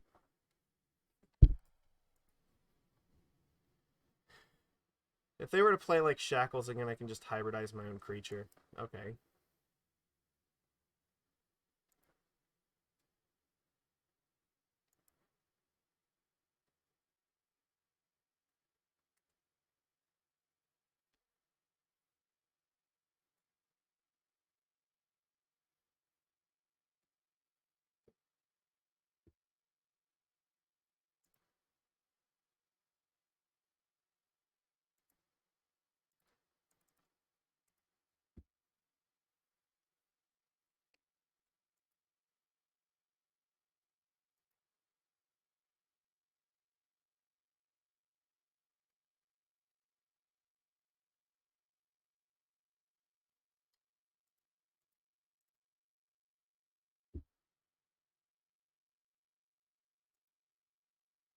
Alright, well, I think this means they're, like, dead no matter what.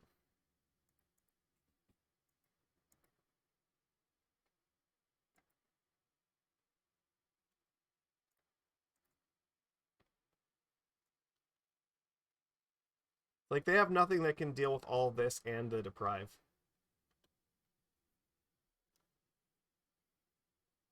The worst they can do is steal one creature, so I'm not concerned.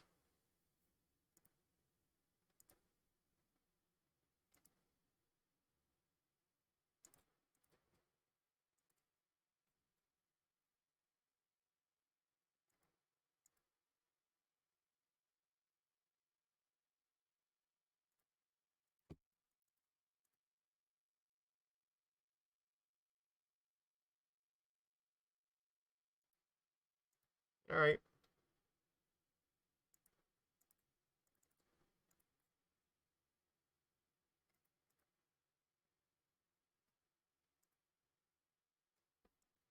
Pass, I guess.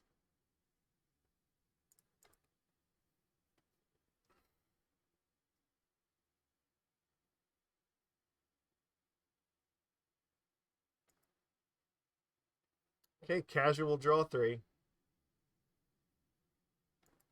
I don't think that's enough.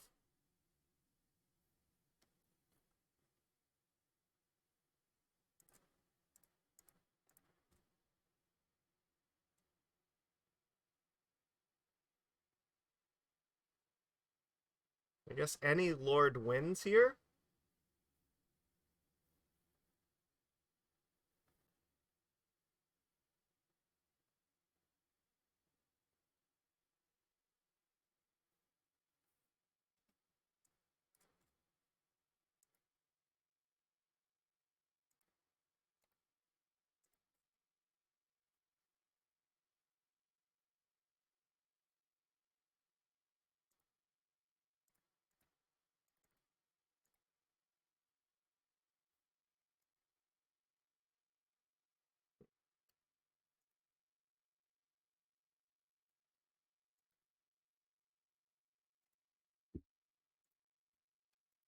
Go to 1.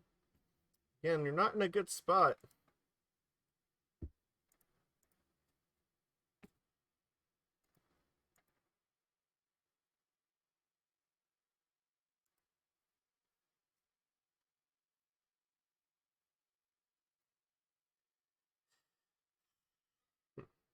Alright, excellent. We win game 2. Now I'm kind of wondering if maybe Spell Pierce should come back in here in the draw. There definitely were spots where earlier Spell Pierce looked like it would be fantastic. Yeah, I don't know. It's still rough. Like, it counters some stuff, but maybe not.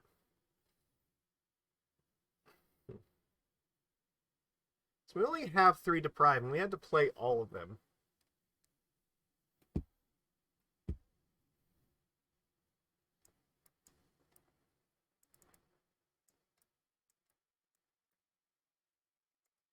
I don't know, is there something we like less than this?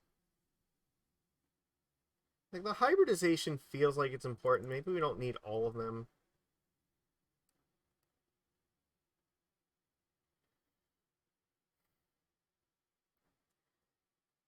Like, honestly, I think most of these cards are fine.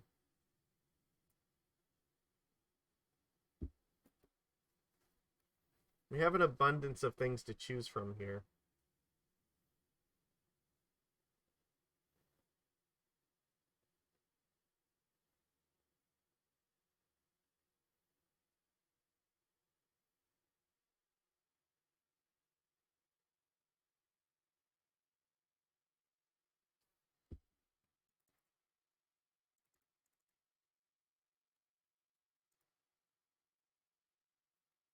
Mm, I don't know, like, feel like I want the Mistbinders, but the Reejerey does tap down their stuff, which makes it easier to bounce with Harbinger. Maybe I cut the, like, one Reejerey. I don't know. I just feel like I want to have the Pierces just for their more clunky spells in their curve. This hand sucks. We have no gas. They mold a 6, we mold a 6. This is not really much better. They go to 5. Oof. I would love to keep this, but, like, I don't think I can. Like, I don't even know what I get rid of here. Probably a Deprive or a Cursecatcher. It doesn't look very good.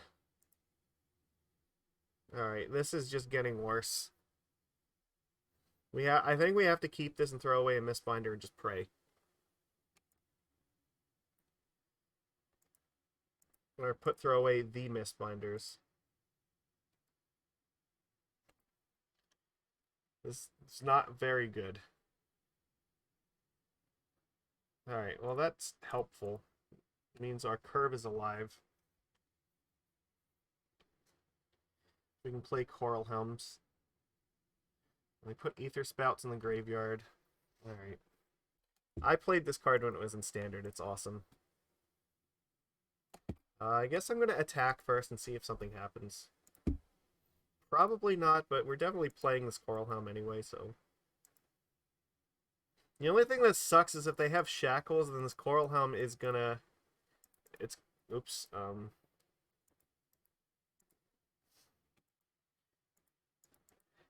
Like, if they steal Coralhelm, that's gonna be a problem.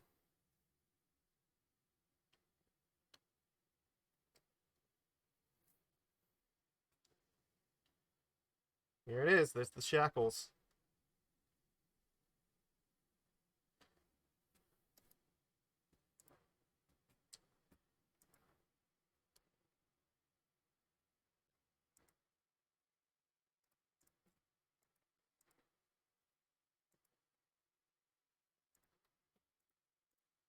Well, they can only steal one of them, so...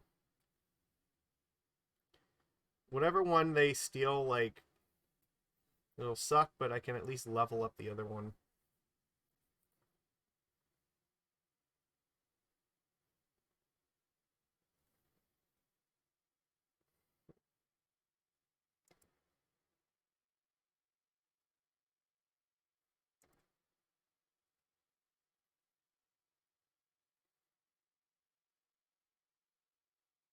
No. Okay, well, they're... That's interesting.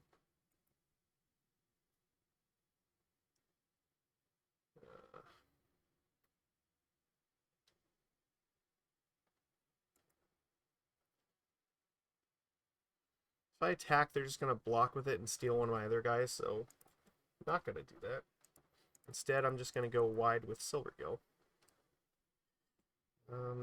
I will show them a Reejerey.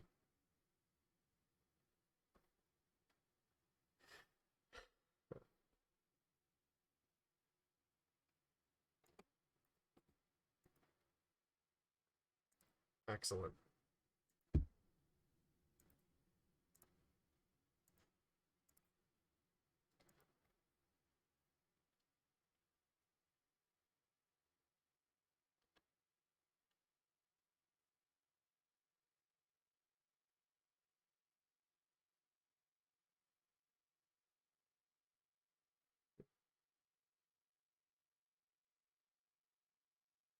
They gave me back my Dockhands. Okay.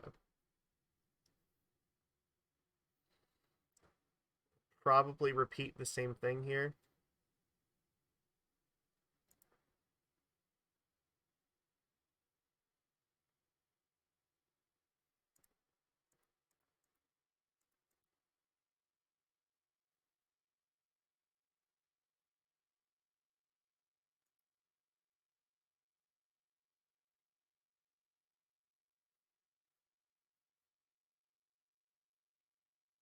Interesting.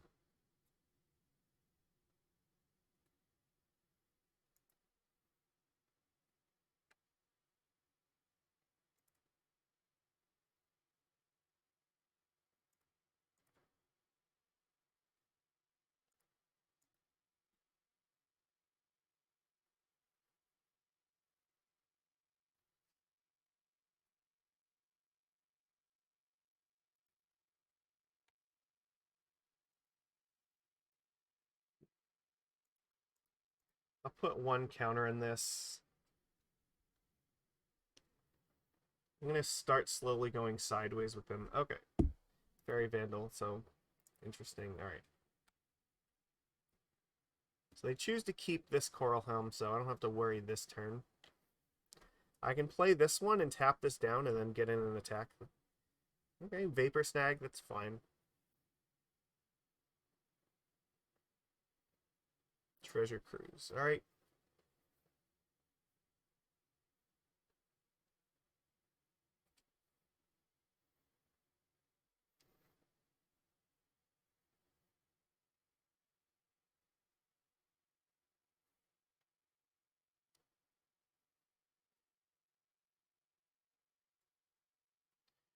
I don't think I'm blocking either of them.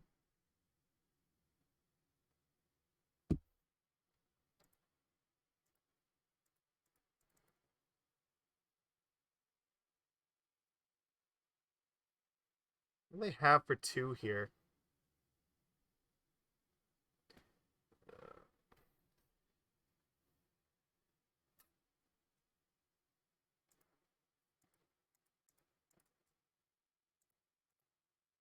I don't know, let's find out.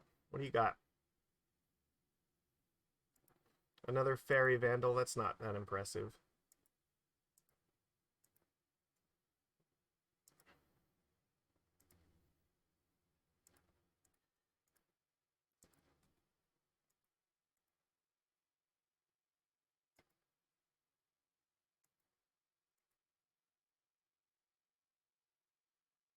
Well, they're at 2, so they have to have something or they die.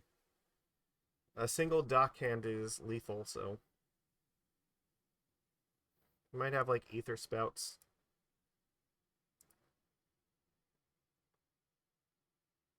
That would be my guess. So Counterspell would be fine.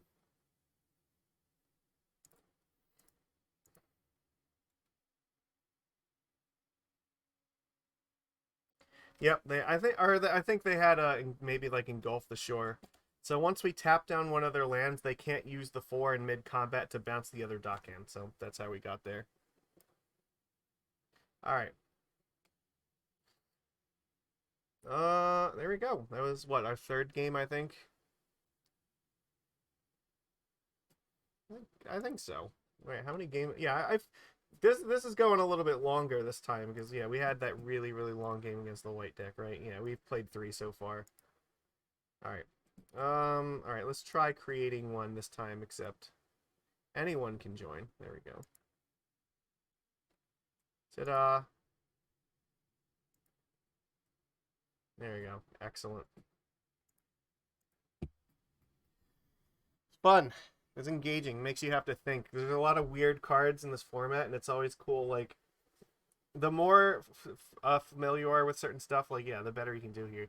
Stuff like Ether Spouts and Gulf the Shore are cards that, I've definitely played with before, from past standards, so, yeah, they're really cheap, and they're really powerful, too. Like, they'll catch people by surprise, and there's a lot of surprise value in these leagues, I think. There we go. While we're waiting here, let's take another plushie break. This is Neri. I got my plushie from from the Calum Sky Kickstarter. It's adorable. I think this plush ended up like really, really well. So there are plushes like all over my desk. I have a problem.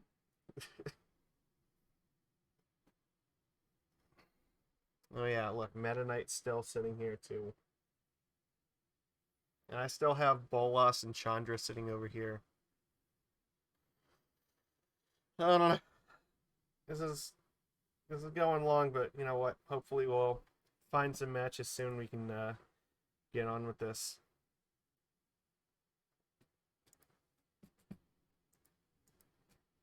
I recognize some of these names from when I used to play in the previous season, so you got a lot of people that are dedicated to Penny Dreadful, and that's good. I like that.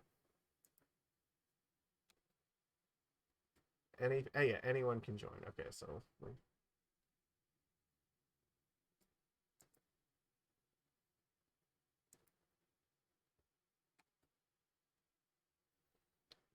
yeah. All right, come on. What's taking so long? I'm gonna have to do something while we wait. I don't know what's going on in the Magic universe right now. Let's find out.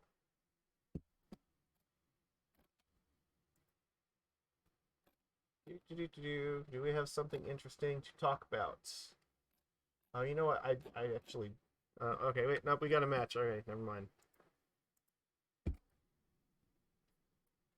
Yes. All right. Yeah.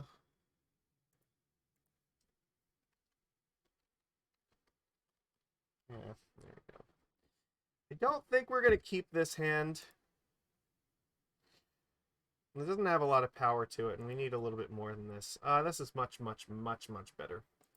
Look at this. Beautiful. We will keep this, and we'll just put an island in the bottom, I think. Could put Harbinger, but I think we're going to need the... Actually, you know what? I'm going to put Harbinger in the bottom. We're on the play, so... Because this is definitely the hand that's going to want a lot of mana, so... Oh, whoops, yeah, you're right. I do have to change the video. Haha, thanks, JLT. There we go. Yeah, our first hand was Spell Pierce, 4 lands, and 2 Rishadan Dockhands. That's what we were leading off on, so... Yeah, and that was not good enough. I think this is much more powerful, so... Fairy Miscreant, okay. That's fine. Well, this would have been helpful to have before, but it'll be okay next turn as well. I think here we're going to play Coralhelm, and then next turn we'll play Master plus Cursecatcher. Get an attack for 3. Then probably follow it up with like another Master, and then maybe we can level this up twice. Oh, okay. Ninja. Alright, well, we're going to get hit in the face with these for a little while. That might actually... I don't know, like, what ninjas do we have to be concerned about here? Now I'm kind of wondering, should I level this up and leave this on defense?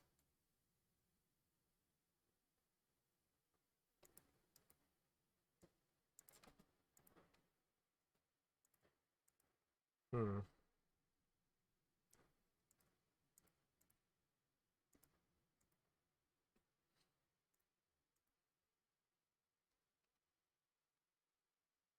So I don't want them to be able to just ninjutsu their way to victory here. I have to put up some resistance to this. So I can at least block the Fairy Miscreant.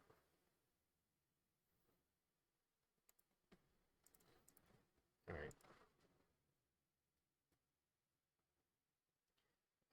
I'm hoping that... Okay. Well, it was... I think they should have did that before blocks, but maybe they realized that, like, it got flying just a little bit too late. That could be. They might not have realized that, like, leveling up gives it flying, and so that made them make this attack. Hopefully.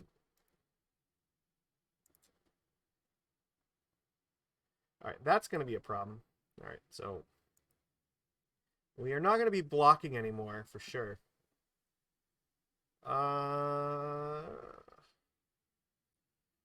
Kind of want to play Silvergill and gamble for a land here. I don't know if that's a good idea, though. That is definitely a very good Ponder art, for sure. They play the Merfolk one, so respect. The other option, I could play Coralhelm and level it up once, but it's not a very strong turn.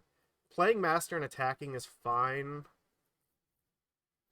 That might actually be our best bet. We don't get to use all of our mana this turn, but I'm getting the impression that we're going to have to be more aggressive if we want any hope here. It's going to get progressively more and more difficult. Next turn, we'll probably just play Master Attack for 6 and hope that we can race them. Okay. Okay, well, I'm not blocking this, so ninja your thing, whatever you're doing here.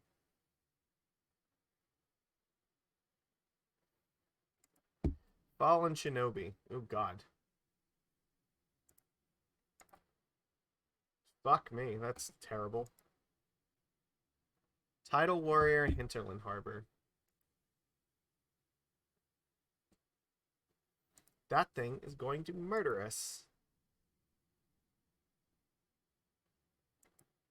Merfolk Winddraw. Oh my god. It's not good. Are we just like dead here? I think we basically are. I can like Harbinger and bounce something, but I don't know if it's gonna make a difference because like they're at 18 still. Right now they're hitting us for what? Like this has to be like ridiculously dangerous, right? This has to like if I bounce this, then they just ninjutsu this back into play, and that's a problem.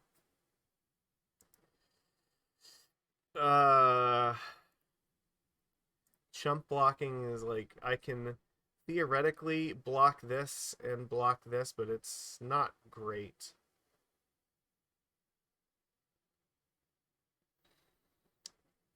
Harbinger kind of has to bounce something, I think, right? They just like ninjutsu one more thing, I'm just dying.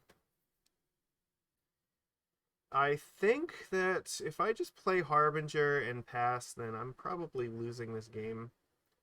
So I'm going to lose at least 2 creatures. Take 4, and then I'll be dead in 1 turn. So I think what I need to do is probably bounce this Fairy Miscreant to slow the bleeding here. But I need to put more creatures in play. So I think I'm kind of in a scenario where Silvergill, draw a land, play Harbinger is the only thing that like gives me anything remotely close to a chance right now. All right, that's what we're gambling on. It's not really ideal, but I guess this blocks, and this trades with this thing. All right. Do what we gotta do, I guess. I don't think it's gonna matter.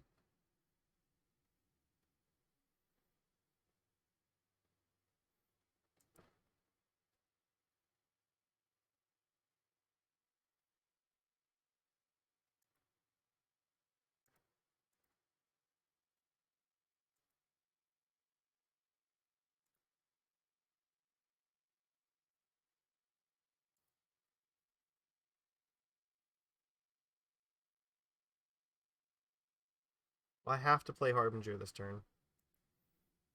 Alright, I don't think it matters. I'm just dead now.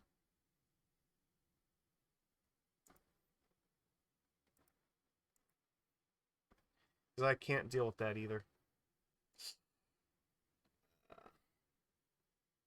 I don't have enough to kill them.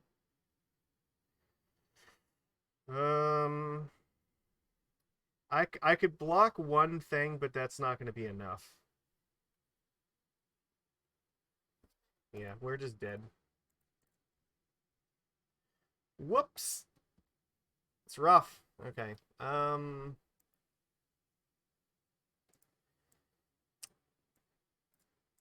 think that hybridization is important here, and I'm not sure how important Spell Pierce is, to be honest. They were just playing a bunch of ninjas that are hard to deal with. Probably Deprive is helpful. I'm going to say Cursecatcher is probably not. There is actually some argument to bring in Shackles for this, because I can steal their creatures that are hard to block with it.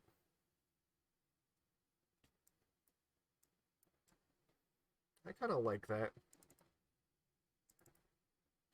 Leave myself 10 1-drops here. Oh, you know what? Tidal Warrior is... It's not guaranteed useless because they do have non-island land, so maybe I need this. But I think that I'm doing this.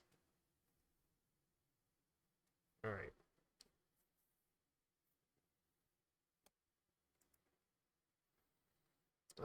This is fine. We'll keep it.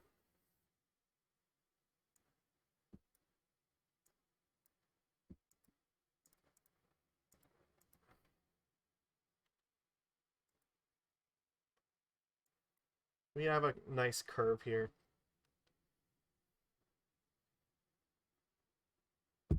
We're not blocking that thing anyway.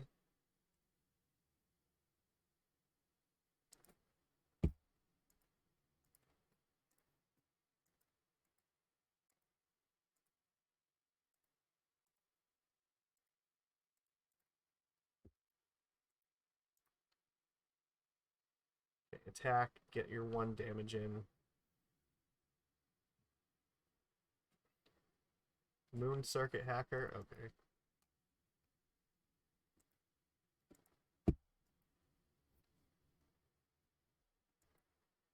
They did find another land, so they have their ferry back.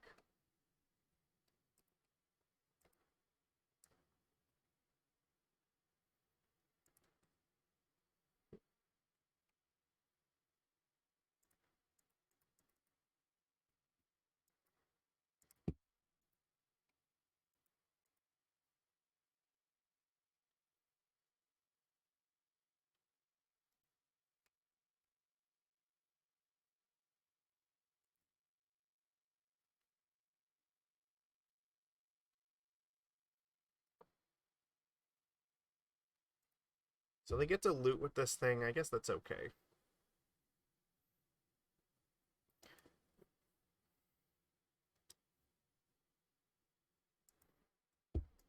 Probably bouncing the Thief.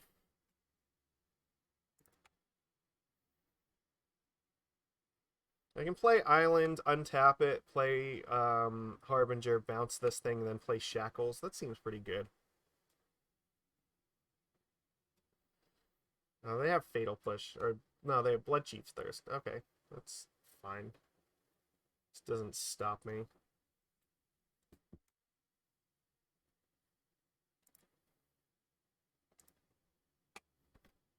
That's tempting. I think I still need to play the Shackles this turn, though.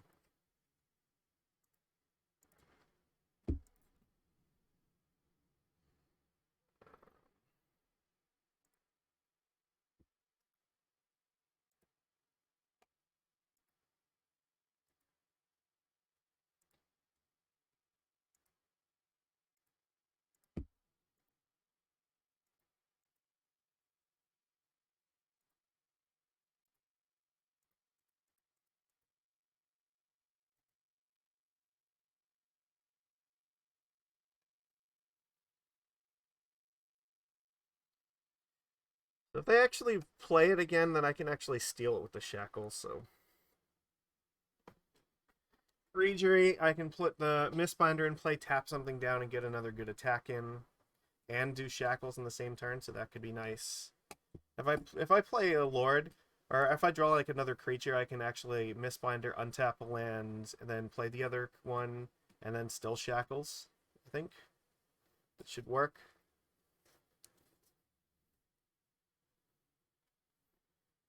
So they're yeah, like they can attack with this and get in for another 3 to make a treasure token, but that's about it. And it's not really clear that they necessarily want to do so because I can Shackles and steal it. And then I am the one that's going to have the creature, not them. But I think the Shackles is a pretty good threat here. So they don't have to ninjutsu it. Like, definitely very reasonable to just not. Okay, they are going to do it. We'll replay it.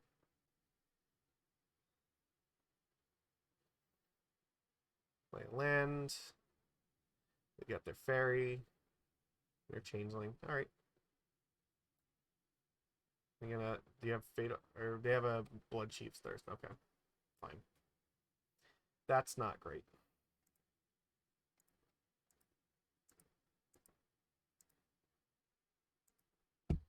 I guess here we just tap this.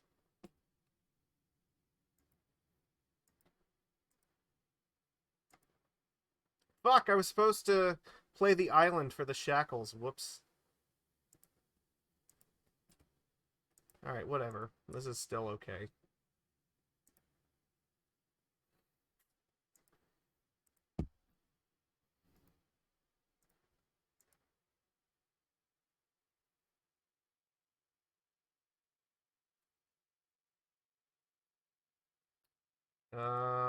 That sucks.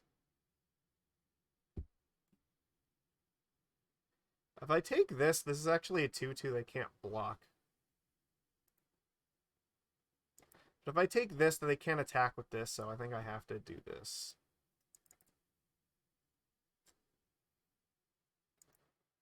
They can only attack for 2, and hopefully they can't, like, ninjutsu anything dangerous in play.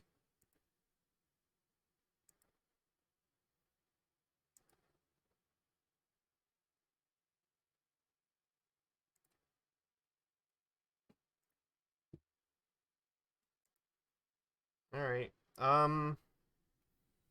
It's not ideal.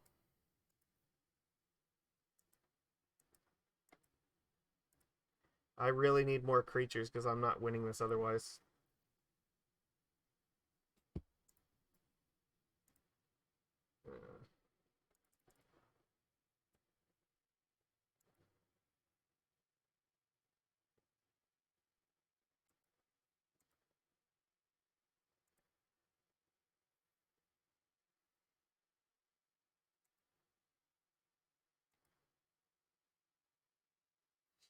Come on.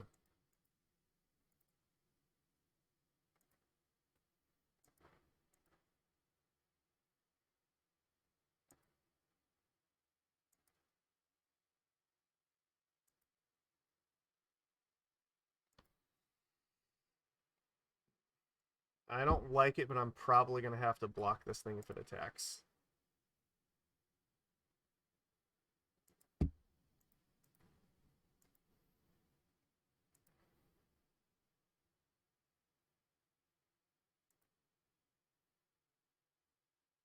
Um...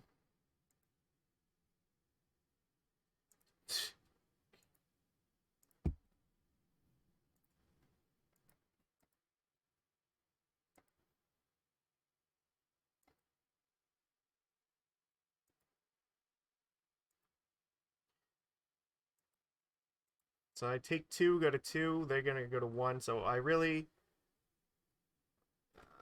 Well, actually, I kind of need to steal one of these creatures, don't I? Or I need something to interact with one of these creatures.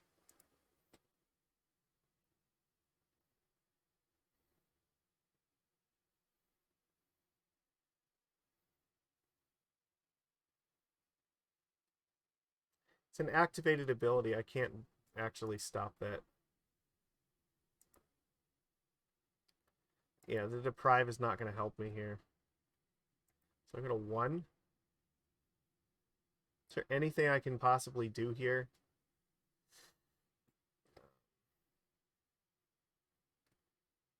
I don't even think Harbinger would help me.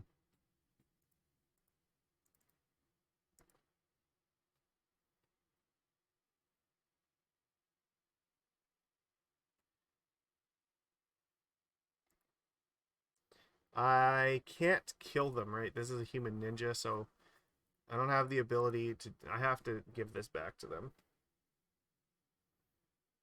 That's not going to do it.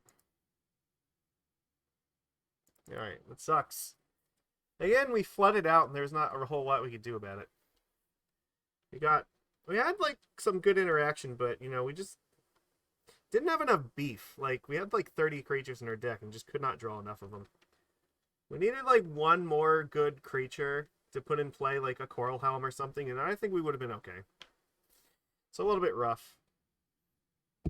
It does signal to me though that maybe we should have some more creature interaction. Maybe like more Harbingers or something like that would be more helpful. I'm not entirely sure that these Tidal Warriors need to be in the main deck. That's something I'm not sure about. Pretty sure we already played against him, so I don't want to play like the same or no, you know what? No, we did not. So okay, then you know what? We can play this match. Never mind. Okay, cool. So yeah, we got our last match here. We can get an idea of like how this plays. Well, this is a mulligan. All right. Yeah. Every single one of my opponents has like wished us luck, so. Yeah, there's a lot of flood and screw, but I think there's still room for improvement. All right, this hand looks fine. We'll keep this, and I think we're just gonna put Reejerey in the bottom because there's no guarantee we're gonna curve out to it, so. But we can play the Mistbinders. Okay, Temple of Malady, that's okay. We play our Dockhand.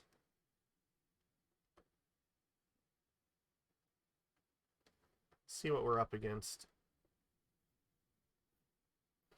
Some sort of Jund deck. Alright. Probably take our Mistbinder, I imagine.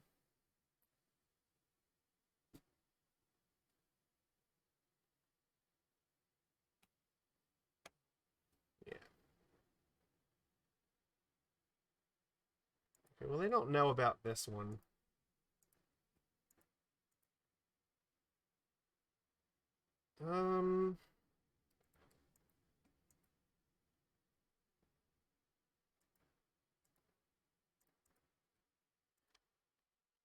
Alright, it's fine. Maybe next turn if we find another land, then like Spell Pierce plus Mistbinder would be excellent. Okay, they're gonna take the other one now for sure. And this is probably gonna eat removal. Nope, Sylvan Library. Oh my god, that card is in this fucking format. My god. Alright, I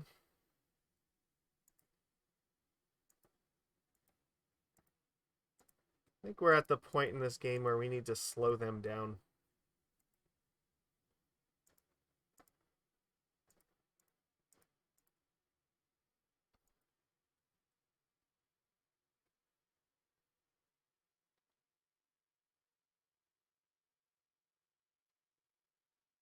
Try to use the Spell Pierce before it gets out of hand.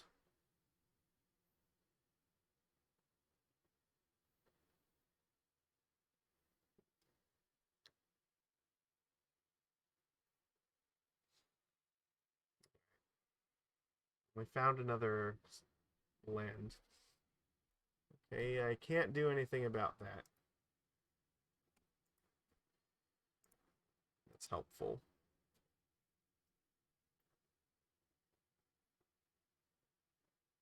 It is removal on a stick.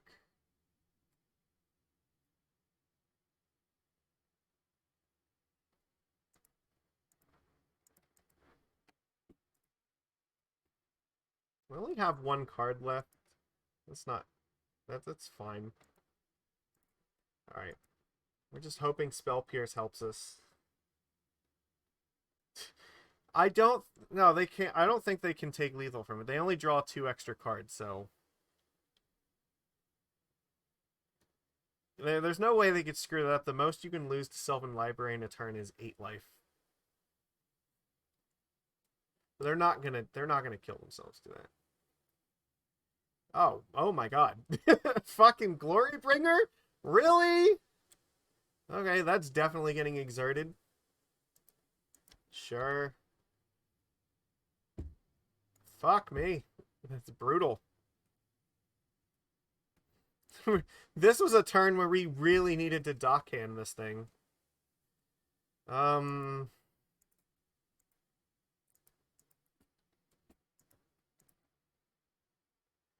Okay.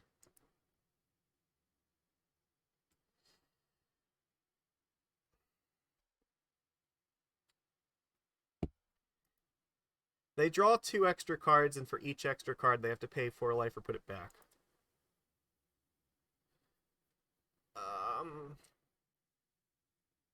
If I draw a land, there is some possibility of, like, using Harbinger plus maybe Dockhand to, like, keep them... No, it's going to be hard, but, like, it might be possible to keep them from recasting this, because it's not going to untap this turn. So, or maybe even just using Dockhand to tap this on a turn. That could be enough.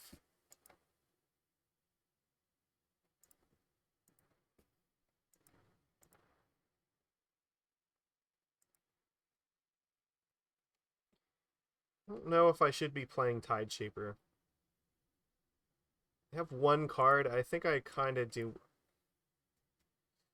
All right, I'm gonna play it.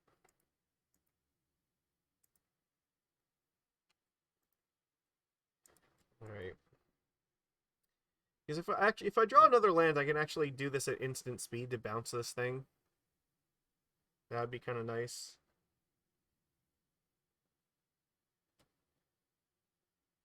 Or the other possibility is, like, I can try to hedge around, like, I don't know, maybe try to, like, tap one of the red sources with this and hope they can't replay it.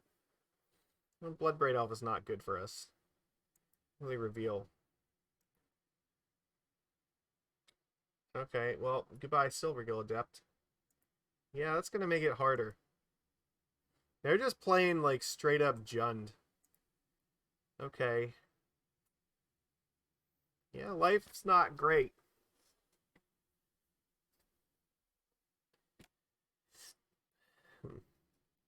Alright, so part of the problem is if they draw the lands, like, this doesn't really work.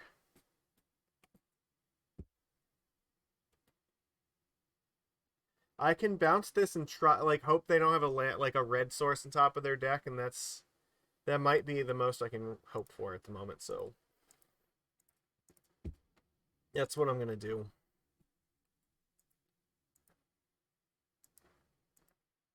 I can't really attack here. However, upkeep I can, however, tap this Dragon Skull Summit. Just hope they don't find a red source. If they find a red source, like, we're probably just losing. They get to look at the top 3 cards for it, so. And if they don't find it, there's hope. Okay, they don't find it, so that's good. Well, Bloodbraid's yeah, I don't think they can realistically attack here. We need to stop flooding out, though. This is ridiculous. Alright, Harbinger. Get in there.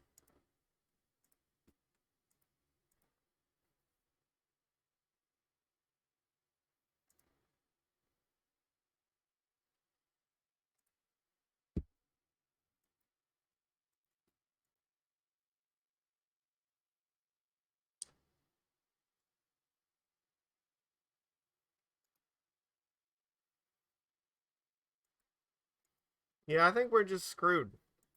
Swamp him to Turok, Bloodbraid Elf. Yeah, that Bloodbraid Elf is just going to be the end of us. Alright, I have to do this. Alright.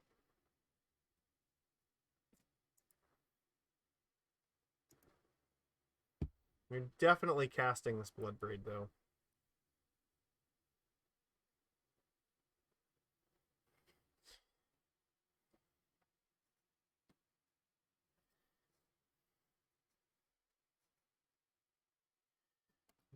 The only thing keeping us alive right now is the fact that they don't have a 3rd red land.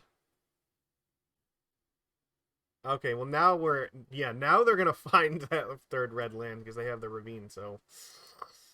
Okay, that's not good. Okay. They took away my Spell Pierce. So what do I need here? I need, like, Tide Shaper. I don't think Master the Pearl Trident is going to do it. Because what's going to happen is they are just going to play... They're just going to play the dragon, and then, like, we're just drowned out here. They're going to kill this thing, and there is nothing we can really do about it. Alright, we can concede to this. Fuck, that was bad. Yeah, I guess we just need Deprive and hope that's enough. This definitely seems like a match where we could theoretically mana screw them, but I don't know how good the Spell Pierce is. Like, it seems like it could be okay, but also maybe not. Like, Cursecatcher might be okay. Like, it's good against him, but not against, like, much else. Oh, they are a him deck, so maybe, like, these are actually good, too.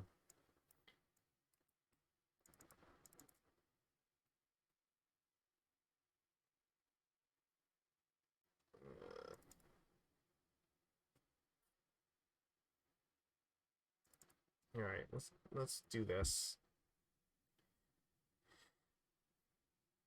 Maybe we can get lucky and just divert a him back to their face, and that will just be devastating. Oh, we are mulliganing with this. Or we're definitely going to keep this, and we'll just put a land in the bottom. Unfortunately, I don't think we can play the Tide Shaper. Well, fuck. I don't want to play the Silvergill right away, right? Alright, I guess we're just not playing cards for a little while. Okay. It just is what it is. I need to wait for a little bit. So we're not gonna get hemmed here. So I think it's safe to cast Silvergill Adept.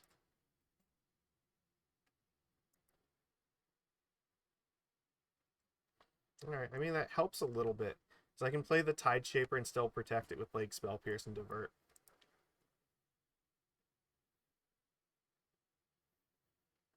Okay, Swamp.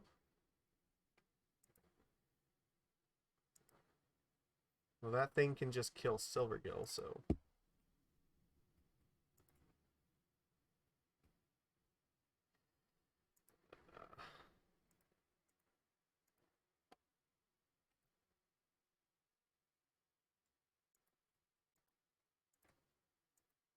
May as well attack.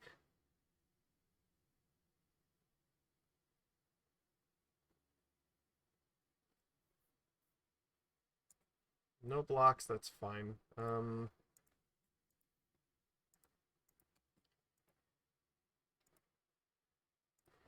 going to take away the red mana because I want to encourage them to try to use a him.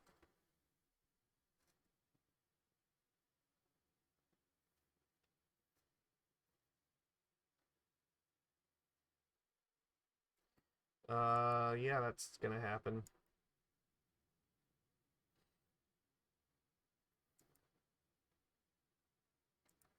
I could have... Well, no, I couldn't really divert that, unfortunately.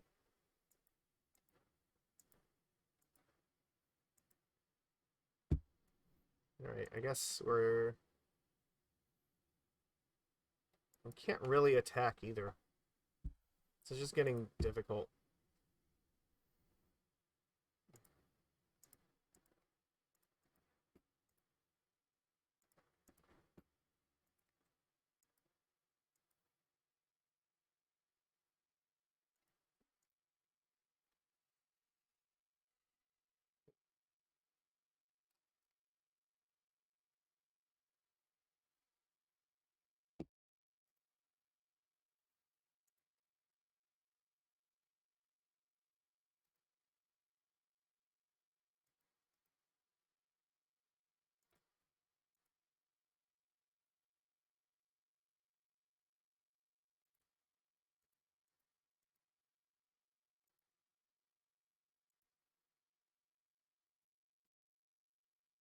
Definitely do that. Okay.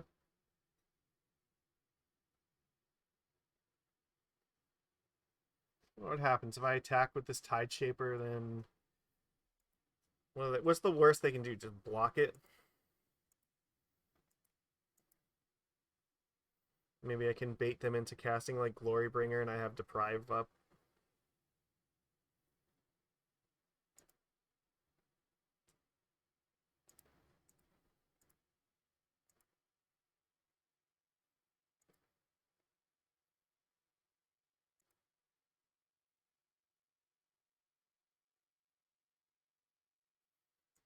Yep.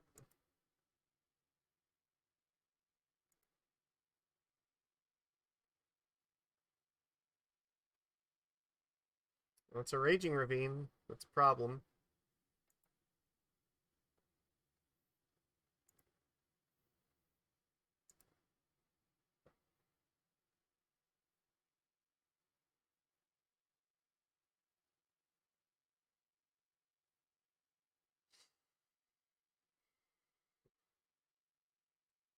Cycle, okay.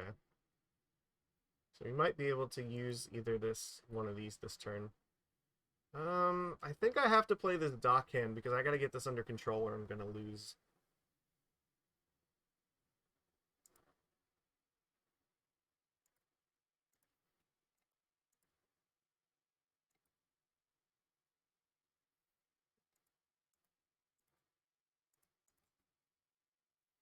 Alright.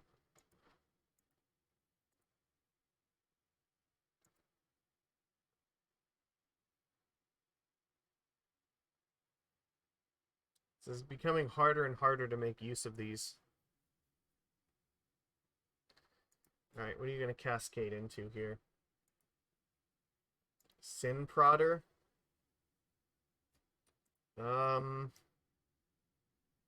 That's bad.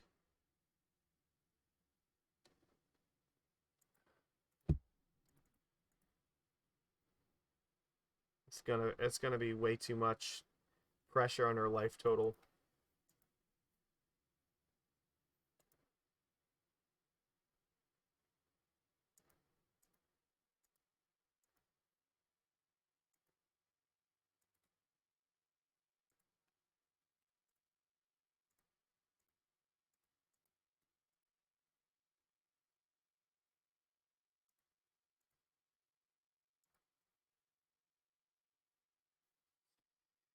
Alright, I guess I just have to hold back here.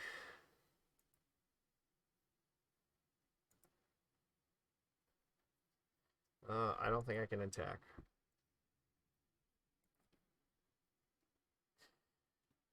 It's island. I don't have 2 red up right now, but I might want to take them off red just in case. There is a possibility they go to kill this Tide Shaper and then this thing unlocks. Or they just play like, I don't know, another land in Glorybringer. That could be bad too. There's a lot of ways this goes terrible.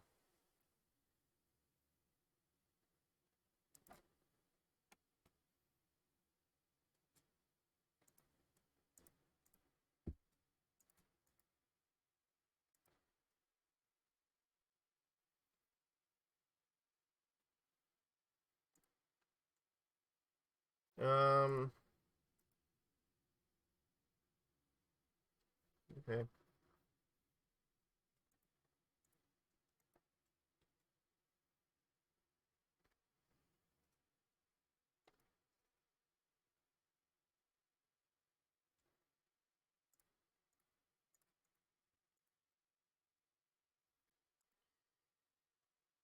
Pass, I guess.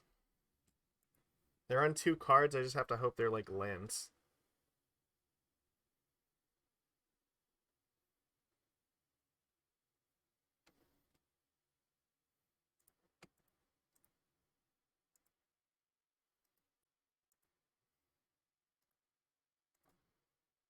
All these are bad. Probably taking this Deprive. They know about these and they're never going to play into them now. Yep. And then the Yearling, they can just play and kill this thing. This is too much. This is too much too late. I think we are actually just straight up dead. This attacks, they They're hitting us for 7. Like, we're going to go to 1 and we have no game. Alright, well, we lose. Alright, yeah, that was a little bit rough. So, there we go. We had 5 matches with this. What I do think is that this deck needs a little bit more interaction. I didn't really find that interacting with the lands was that helpful. So, I'm going to have to look to see, like, maybe Tidal Warrior belongs in the sideboard for certain matches. Like, I think Dockhand was fine. Cursecatcher's probably okay, but it was too much. Like, I don't... Yeah, this seems like overkill. Maybe this could be something like more Harbingers in the main deck or something like that. These fucking like, we did get some land screw though, so there is that, and you know it is brutal when it happens. And there's not much you can do about it, but sideboard wise, I don't know. Maybe we have to have something for the graveyard as well. Like in most of my lists, I had at least like 2 cards that would cover that, so we can tweak it a little bit. We'll see what it looks like, but yeah, like the draws were a little bit rough, I think. But I do think that there is power here, and there are definitely tools. I have to go and explore in the toolbox, though. This was just where the starting point was, and having seen some of the stuff that we might be up against, now I have a better idea of how we can tune it to face that. And that's always, like, in any format you're playing Merfolk in, that's always going to be one of the most important things. Is it's really bad against, like, the wide unknown, but when you have a good idea of how the metagame is going to focus up and shape, then you can narrow it down on some of those decks and become really, like, laser focused in beating them. And I think that's why, like, you'll tend to do a little bit better in, like, some of the bigger tournaments than you will in some of the leagues. So, I mean, even, like, Modern and Legacy's like that, too. It's definitely been my experience. Like, my best tournaments are, like, usually, you know, the really, like, big, like, you know, competitive level events. Like, the leagues can, you know, go anyway, but generally, like, once you start going to, like, the bigger events, then, you know, you see less jank and, like, more people that are focused on, like, okay, this is what the top deck is, so, like, you more realistic expectation you're going to play against decks you expect. So, but we have a better idea of, like, what exists in the world now, so we definitely have the opportunity to try to, like, hedge more in that direction and see what that's like. Graveyard hate available. Well, we can find that out right now, actually. Let me pull up Scryfall and we will take a look. I will change the frame really quick. Where is... Yeah, here we go. Desktop. Excellent. We go to our advanced search here. Text. So, Exile Graveyard and Legal and Penny Dreadful.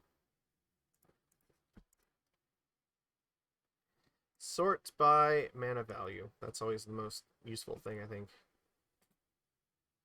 Alright, what do we got? Maybe not like a lot exists. That's not good enough.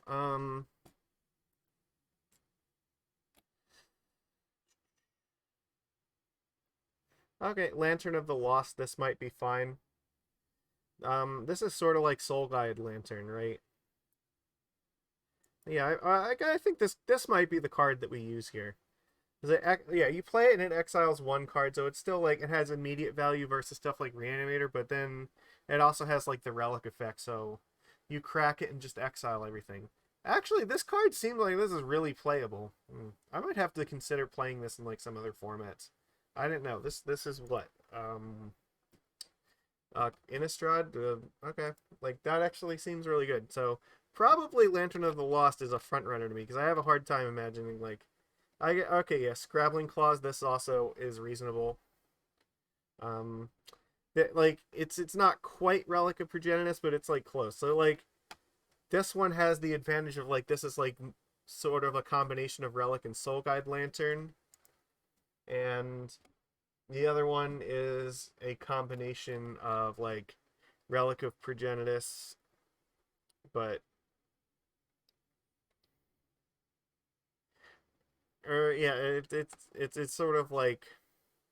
It doesn't exile the whole graveyard. It just means if you exile it for its second effect, you get to draw your card, but you only get to exile one card. So I don't know. This one can slowly drain a graveyard, whereas this one can get rid of the whole graveyard at once. So they're definitely both reasonable cards. With stuff like Treasure Cruise, though, then maybe Scrabbling Clauses has a little bit more value to it, because keeping it so they don't have cards into delve is probably important. And if there's ever something important in the graveyard, like, I guess you can target it to exile it. So Silent Gravestone is probably a little bit more than we care to bargain with.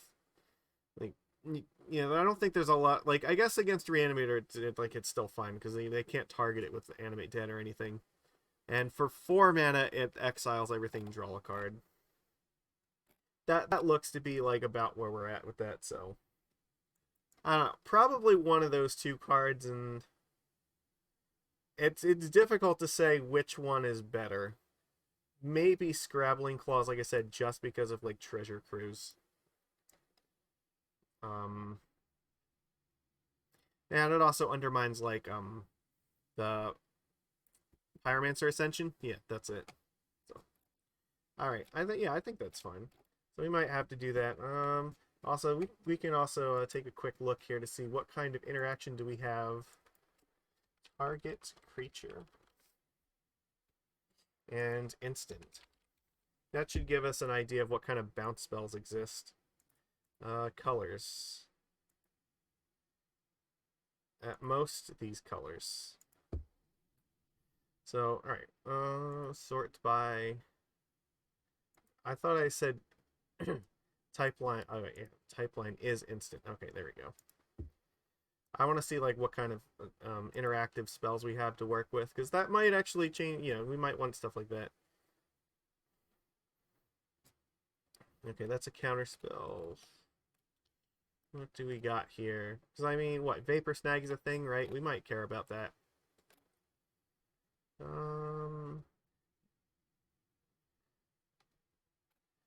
May diminish, like, sort of, not really.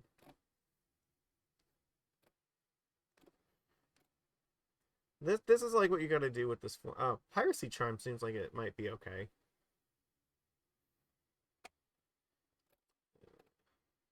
Stern Dismissal, that's good. Yeah, I definitely could see that. Oh, we have Suspend here too. That's neat. I didn't realize that.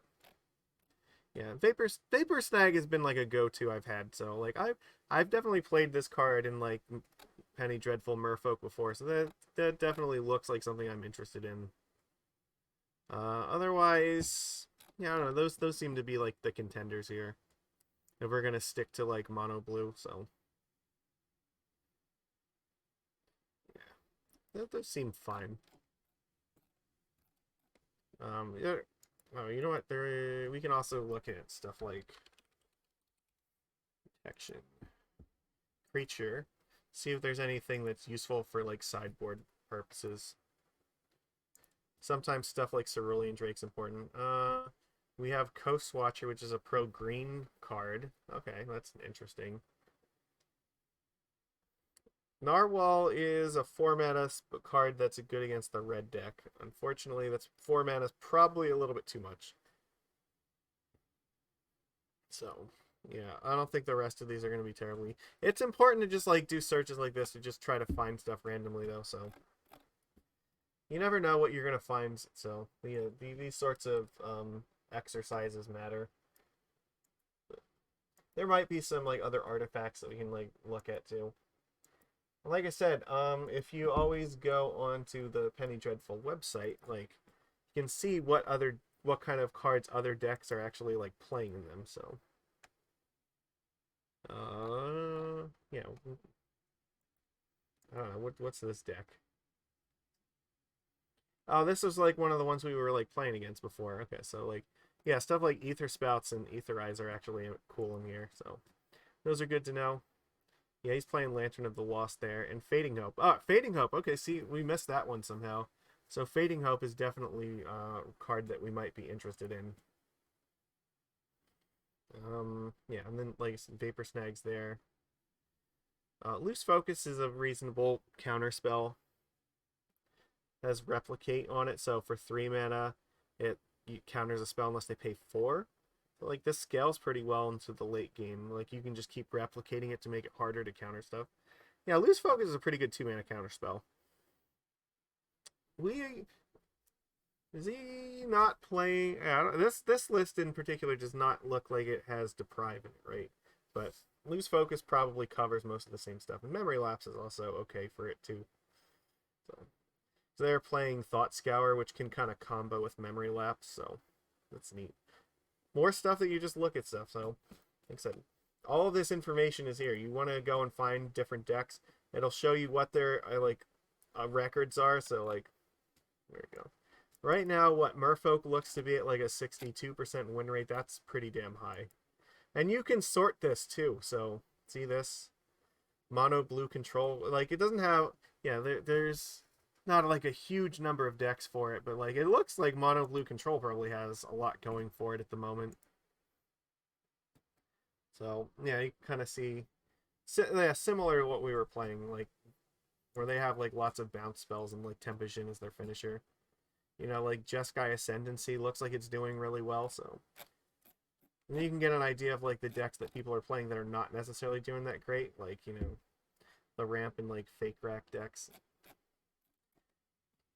Looks like, oh, Reanimator does not look like it's having a good time right now. Interesting. Same thing with, like, Jund. That's surprising. But it does a lot of matches, so... And, like, the other thing... Yeah, I think this is really cool. I love data, so... Right now, like, Merfolk is one of the most played decks, and it has, like, one of the highest win rates. That's actually awesome. Because, yeah, you can sort it by, you know, the record, the number of decks that are playing it. So, the ones at the top here are just going to be, like, the archetypes, but then you can actually start looking at the number of, you know, people playing it, so... Yeah, I don't know. There's lots of cool data for this. I think we're going to definitely be playing more Penny Dreadful, for sure. Well, probably the list will be cleaned up a little bit, but yeah, this is not the last time we're doing this by any means whatsoever. I really enjoy Penny Dreadful as a format, and I really, really wish that more people played it because I think that it's ridiculously underrated. It is not very scary or hard to get into whatsoever, and I highly recommend that you try it. It's like I said, if you want to just get a new deck, it will cost you like 3 ticks. Like, the decks are ridiculously cheap. They're basically free. And I don't know if you can still sign up for the loan programs, but, like, I know for a while, like, both Mana Traders and Card Hoarder would offer you to... You could sign up with them to borrow up to, like, 5 ticks of cards for them for free at any given point. And it basically made Penny Dreadful just, like, you know, 100% free to just get decks and play whatever the hell you wanted at any given time.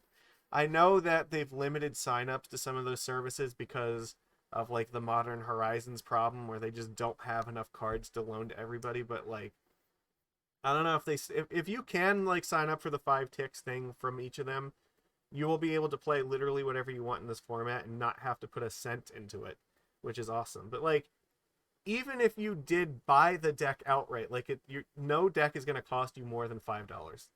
Which I think is fantastic. So...